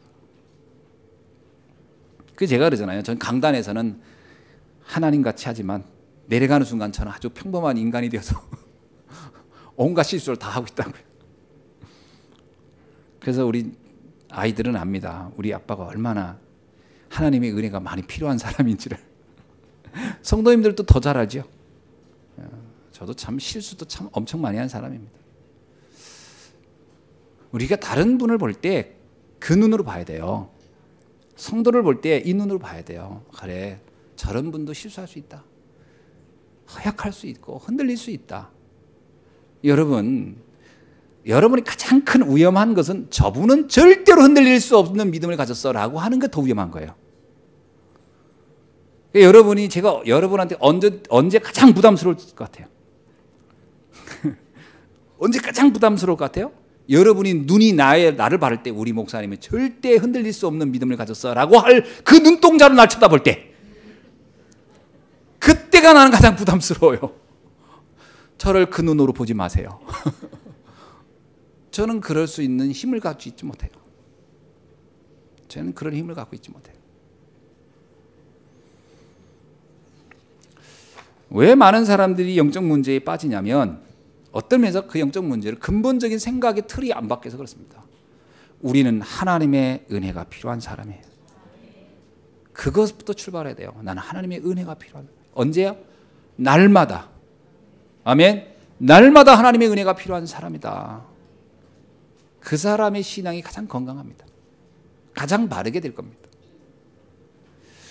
여러분, 다윗이라는 인물을 알지요? 그는 어려서부터 참 남다른 모습을 지녔던 사람이에요. 그래서 다윗의 성장기가 성경에 굉장히 잘 묘사되어 있어요. 그 다윗이 시편을 봐도 그렇고요. 다윗은 어려서부터 양을 칩니다. 그때 당시에 다윗을 보면요, 우리 랩런트들처럼 그렇게 막 덤비고 승질내고 짜증내는 것도 없는 것 같아. 그냥 시키면 네. 그러고 와서 또 거기 또 하나님의 계획이 있지. 여기는 하나님의 선교지야. 그러면서 랩런트 때 그렇게 한 것 같아. 다윗이 양치면서. 맞아요, 안 맞아요? 그런데 그 다윗 얼마나 존경스럽습니까? 얼마나 인격적이고 훌륭합니까? 그런데 그 다윗이요, 상상할 수 없는 범죄를 저질러요. 상상이 안 되는 범죄를 저질러요. 어떤 범죄인지 아시죠? 아시는 분들? 그는 의도적으로 아주 계략을 써서 자기의 충성된 부하를 살해합니다.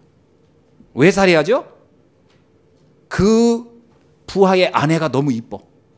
그 아내를 뺏고 싶은 거야. 왕이라는 권한으로. 근데 그 남편이 멀쩡히 살아있으면 안 되니까 전쟁터에 내보내서 죽여요. 얼마나 교묘한 전략을 쓰냐면 그 장군을 제일 전선 앞에 내보내요. 그래서 전쟁을 하게 한 다음에 뒤에 있던 부하들을 뭐라고 합니까? 뒤로 빠져라는 거예요. 살짝. 그래서 혼자 싸우게 해주라는 거예요. 그리고 그를 도와주지 말라는 거예요. 어떻게 이럴 수가 있으면 이런 작전이 어디 있어요?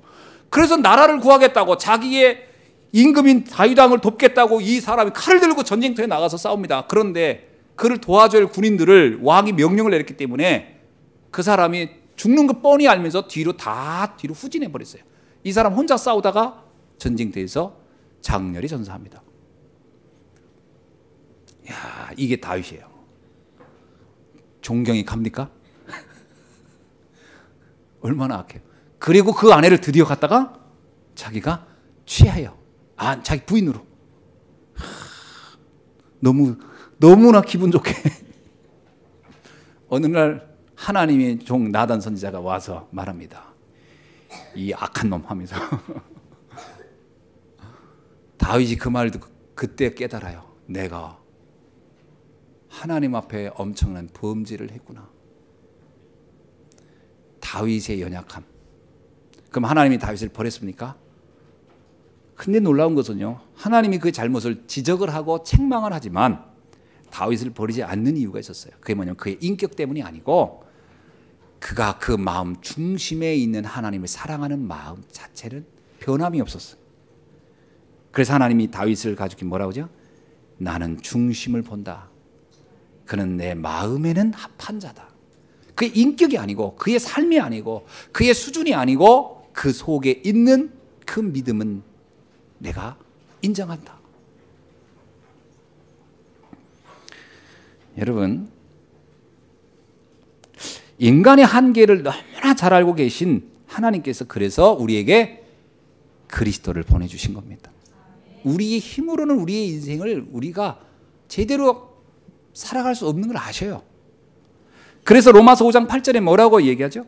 우리가 아직 죄인되었을 때 그리스도께서 우리를 위하여 죽으심으로 하나님께서 우리에 대한 자기의 사랑을 확증하셨느니라. 우리가 의인일 때 주님이 온 게 아니고요. 우리가 죄인일 때.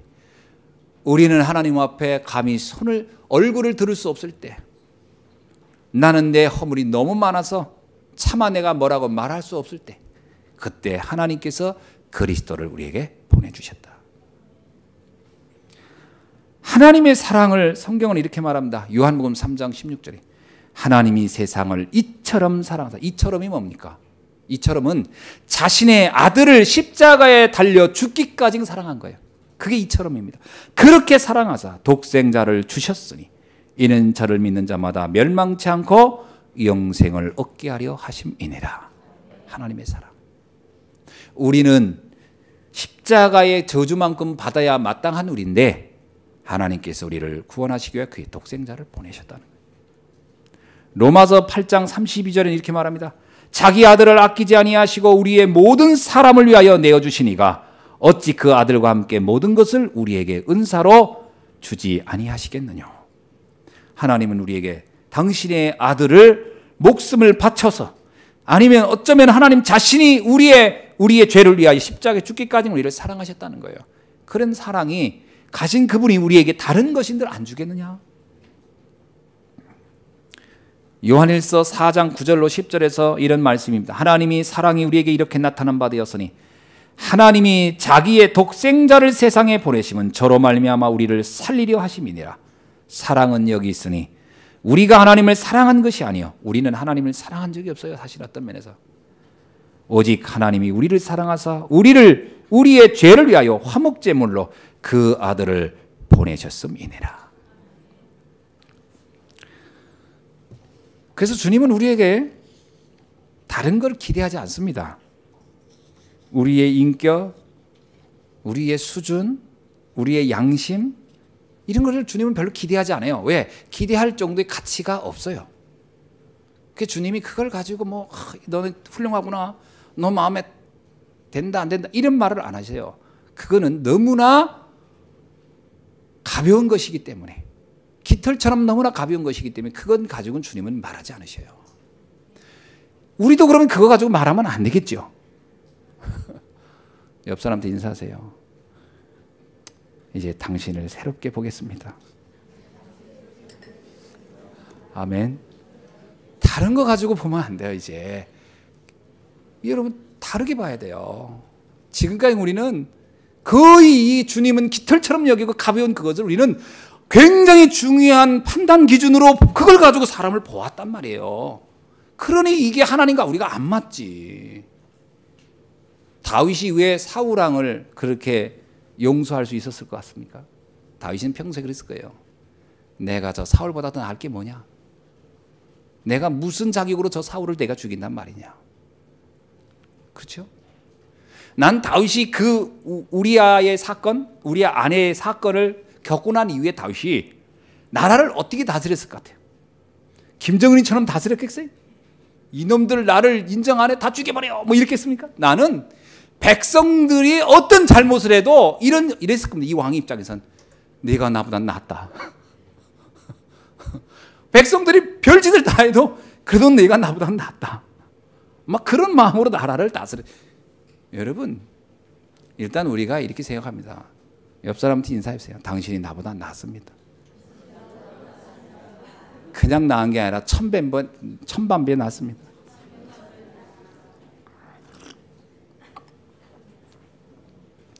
아무것도 문제될 게 없다니까요. 아멘. 이게 주님이 우리에게 주신 사랑의 눈이에요. 우리가 이걸 조금만 이해하면 진짜 아무것도 문제될 게 없어요. 우리가 누구를 용서 못한다, 가슴에 묻고 그냥 내 평생을 묻고 내가 무덤까지 가겠다, 이런 일을 할 이유가 없다니까요. 아멘. 얼마나 이게 여러분 보세요. 야, 정말 이런 나를 하나님이 사랑해 주셨구나. 아멘. 주님은 딱 하나만 봅니다. 중심이에요, 중심. 주님이 베드로에게 찾아왔어요. 요한복음 21장 15절로 17절. 여러분 너무 잘 아는 구절이죠. 드디어 찾아와서 묻습니다. 뭐라고 얘기하죠? 저희가 조반 먹은 후에 예수께서 시몬 베드로에게 이르시되 요한의 아들 시몬아, 네가 이 사람들보다 나를 더 사랑하느냐? 질문은 딱 하나밖에 안 해요. 요한아, 너 그날 그때 내가 기억해. 너 그때 다 굴기 전에 내가 얘기했지. 너 배신하지 말라고. 내가 그렇게 당부까지 했다. 또 내가 너라고까지 지목까지 했다 내가. 그러더니 결국 그 짓을 하냐 이놈아. 이런 싸가지 없는 놈. 이렇게 얘기했겠습니까? 이런 믿지 못할 인간. 아니에요. 주님이 아무것도 묻지 않고 이렇게 말합니다. 베드로야, 네가 나를 사랑하냐? 한번 여러분 물어봅시다. 베드로가 주는 그리스도시여 살아계신 하나님의 아들이십니다. 난 주님을 위해서 는 감옥도 갈 수 있고 주님을 위해서 내가 죽을 수도 있습니다. 이게 베드로의 진심이었겠어요? 아니면 나는 저분을 모릅니다, 나는 저분은 절대 몰라요 하는 이게 베드로의 진심이었겠어요? 어느 게 베드로의 진심이었겠어요?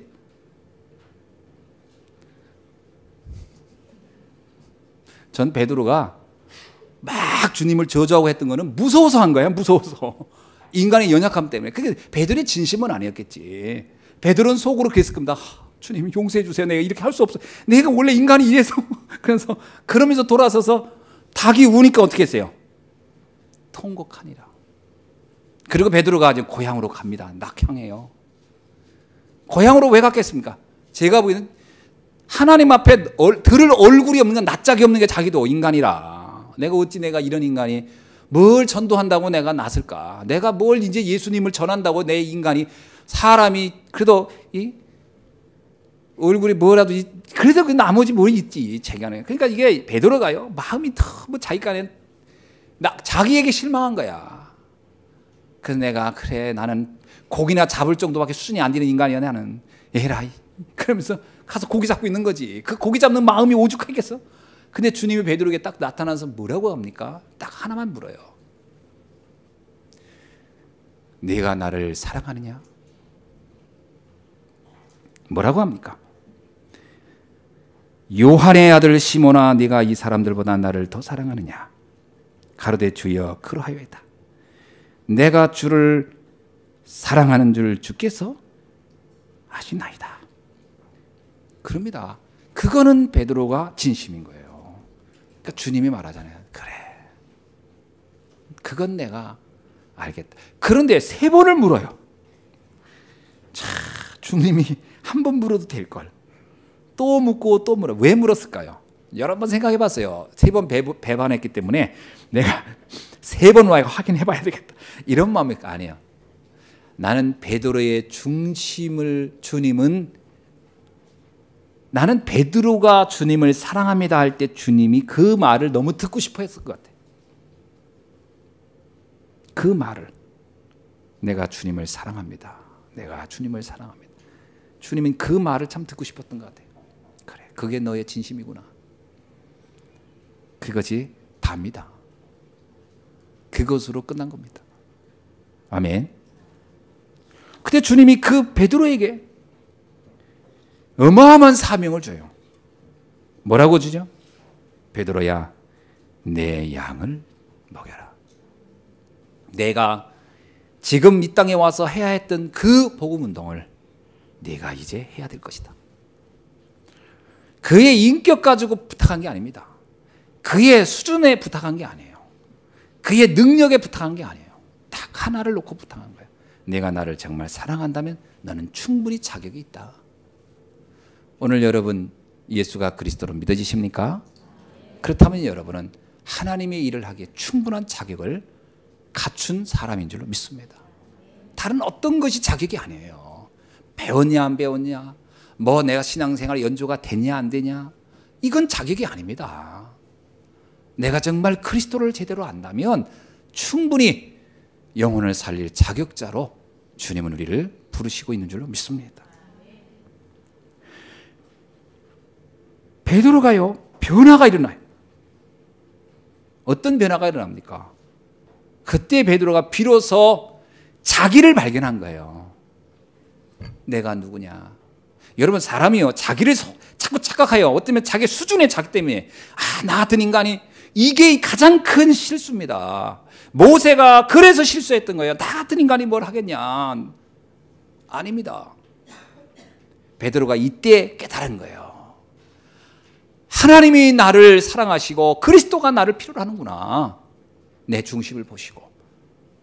그래서 그가 마가다락방으로 가는 겁니다. 이제 고향을 다시 떠나는 거예요. 그의 두 번째.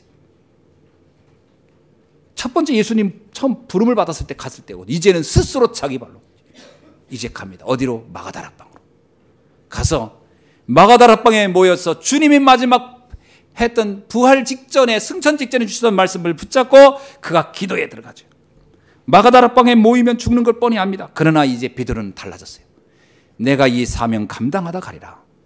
나는 연약하지만, 나는 부족하지만, 나는 허물이 많은 사람이지만 주께서 맡기신 이 일을 내가 감당하다 가리라.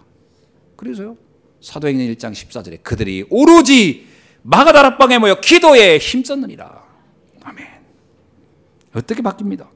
사도행전 3장 6절에 보니까 안진뱅이를 보는데 이미 이전의 베드로가 아니에요.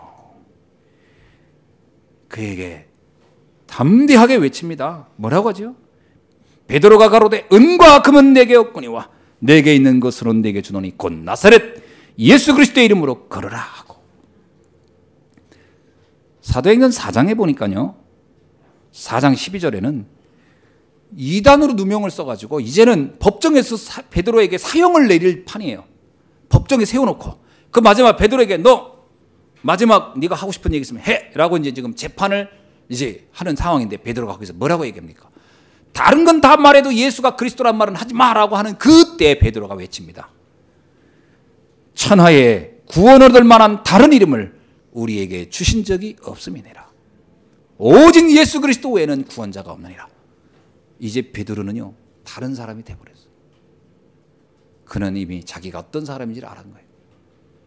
오늘 여러분, 그런 자기를 발견하는 여러분 되기를 주의 이름으로 축원합니다. 여러분은 이 시대를 살릴 전도자로 하나님 부르신 거예요. 사도행전 12장 6절에 보니까 베드로가 이제 감옥에 갇혔습니다. 왜? 이제 그 다음날 사형을 하려고. 그날 밤 베드로의 모습이 너무 놀라워요. 12장 6절에 보니까 헤롯이 잡아내려고 하는 그 전날 밤에, 이제 헤롯이 그 다음날 날이 새면은 베드로를 이제 사형에 처하려고 한 거예요. 그날 밤에 베드로가 두 군사 틈에서 두 쇠사슬에 매워 누워 자는데, 베드로가 뭐 했다고요? 쇠사슬에 묶였는데 너무 편안하게 자는 거예요. 왜 잘까요? 죽어도 좋다, 상관없다, 이제 내가 할 일은 오늘이 죽어야 될 일이면 내가 죽겠다. 이전의 베드로의 모습과는 완전 다르죠. 저는 주님이 이렇게 달라질 베드로를 아셨기 때문에, 이렇게 시대적인 증인의 삶을 살 것을 알았기 때문에 주님이 베드로에게 나타나서 네가 나를 사랑하냐고 물었던 것이죠. 그의 중심에 대해서 다시 한번 확인해 보면, 중심만 흔들리지 않으면 시대의 전도자로 쓰임받게 될 줄로 믿습니다. 여러분의 중심만 점검되면 돼요. 그래서 말씀을 맺습니다. 고린도후서 13장 5절에 이런 말씀이 있어요. 뭐냐? 확증하라는 거예요. 너 자신을 다시 한번 점검해 보라는 거예요. 뭐라고요? 너희가 믿음에 있는가? 너희 자신을 시험하고 너 자신을 확증하라. 여러분을 확증할 수 있기를 바랍니다. 다른 거는 너무 이렇게 의식하지 마세요. 뭐 내 인격이 되니 실력이 되니 이런 거 하지 말고, 내가 정말 주님을 사랑하고 있나? 내가 정말 예수가 그리스도라는 이 사실에 대해서 나는 명확하게 알고 있나? 그러면 충분합니다. 이 부분을 다시 한번 점검하는 여러분 되기를 주의 이름으로 축원합니다. 나머지는 주께서 다 알아서 하실 겁니다. 아멘. 베드로가 그날 자는데 주의 천사를 보내서 감옥에서 빼줘요. 나머지는 주께서 하십니다. 우리가 주님과 중심만 통하면 나머지 인생의 삶은 주께서 아셔서 역사한 줄 믿습니다. 그게 전도자의 가는 발걸음이 일어나는 하나님의 나라지요. 그래서 베드로는 베드로전서 2장 9절에서 이런 말씀하죠. 뭐라고 하지요? 굉장히 중요한 말을 해요. 한번 찾아봅시다. 베드로가 베드로전서 2장 9절에서 어떻게 말하고 있는가? 베드로가 본인의 고백이면서 사람들에게 우리가 어떤 존재인지를 말하는 내용입니다. 그러나 너희는 택하신 족속이요 왕 같은 제사장들이요 거룩한 나라요 그의 소유가 된 백성이니 이는 너희를 어두운 데서 불러내어 그의 기이한 빛에 들어가게 하신 이의 아름다운 덕을 선포하게 하려 하심이니라. 베드로가요 예수님 부인하고 배신하고 막 저주했던 그것에 매여서 살았더라면, 그것이 자기 인생에 트라우마가 있었다면 어떻게 이런 말을 이렇게 담대하게 할 수 있겠습니까? 문제가 안 된다는 걸 아는 거예요. 여러분의 과거의 모든 문제들이 전혀 문제가 되지 않는다는 사실을 분명하게 언약으로 붙잡는 날이 되길 바랍니다.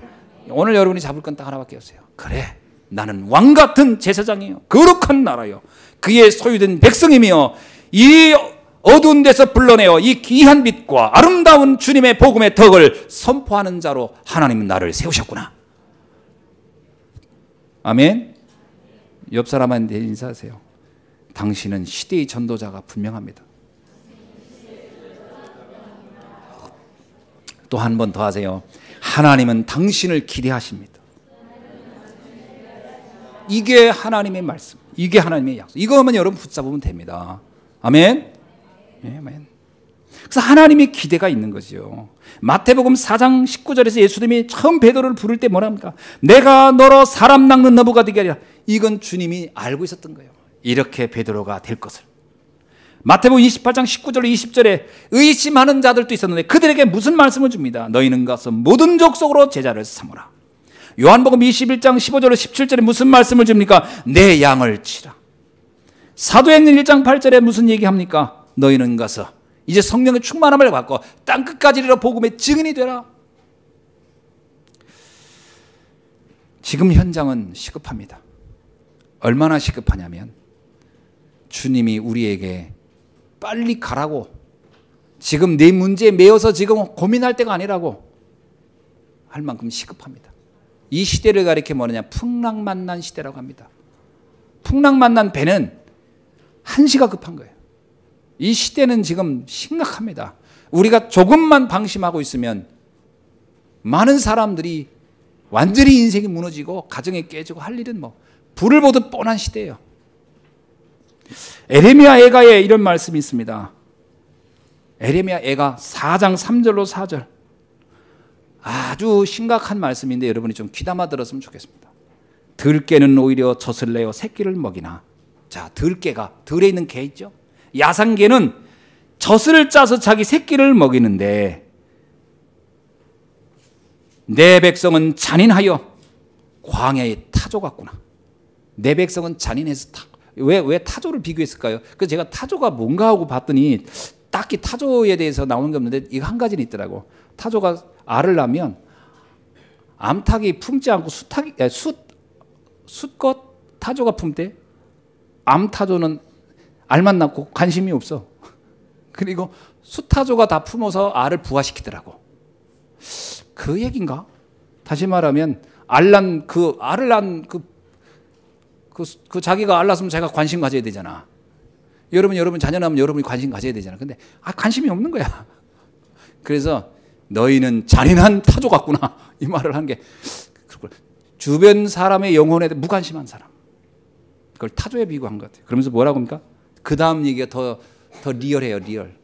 잘 들어보세요. 젖먹이가 목말라 혀가 입천장에 붙었으며 어린아이가 떡을 구하나 떼어줄 사람이 없도다. 여러분, 어린아이가요 젖을 먹어야 되는데 젖을 주는 사람이 없어. 그러니까 이 손가락 빨고 발가락 빨고 뭐 닿는 대로 다 빨았겠죠. 그래도 안 되니까 나중에 이 혀가 천장에 붙어버렸다는 거예요. 오늘날 우리의 현장에 지금 복음 못 들어서 죽어가는 이들이 복음 전해주는 사람이 옆에 있음에도 불구하고 여러분이 침묵하면 그 사람의 영혼이 입천장에 혀가 붙듯이 말라 죽어가고 있다는 거예요. 주님은 시급하게 생각하고 있어요. 지금 그 죽어가는 사람 앞에서 내가 인격이 되니 안 되니 이 얘기하고 있으면 안 돼요. 가서 그리스도를 전하라는 거예요. 그러면 그는 살아날 건데 왜 침묵하고 있냐 이거예요. 아이가 떡을 구하나.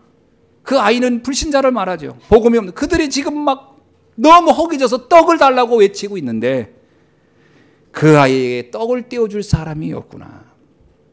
떡은 쌓아놨는데 아이가 그냥 못 먹잖아요. 목에 걸리니까. 그러니까 이렇게 좀 복음을 좀 설명해 줄 사람이 없어요. 그러니까 도처에 교회는 있고 성경책도 있는데 아무도 이 정확한 복음을 설명해 줄 사람이 없구나. 여러분, 주님은 우리에게 말합니다. 네가 나를 사랑하느냐? 그러면 내 양을 먹여라. 내 양을 먹여라. 하나님의 사랑이 우리를 이처럼 사랑하셔서 우리를 구원하셨는데 또 하나님은 또 다른 영혼을 사랑하고자 하는 마음을 가지고 있어요. 그들에게 여러분이 가서 이 복음을 나눠주는 전도자가 되기를 주의 이름으로 축원합니다. 오늘 이 말씀을 언약으로 붙잡고 이번 한 주간 승리하는 여러분 되기를 주의 이름으로 축원합니다. 기도하겠습니다. 하나님 감사합니다.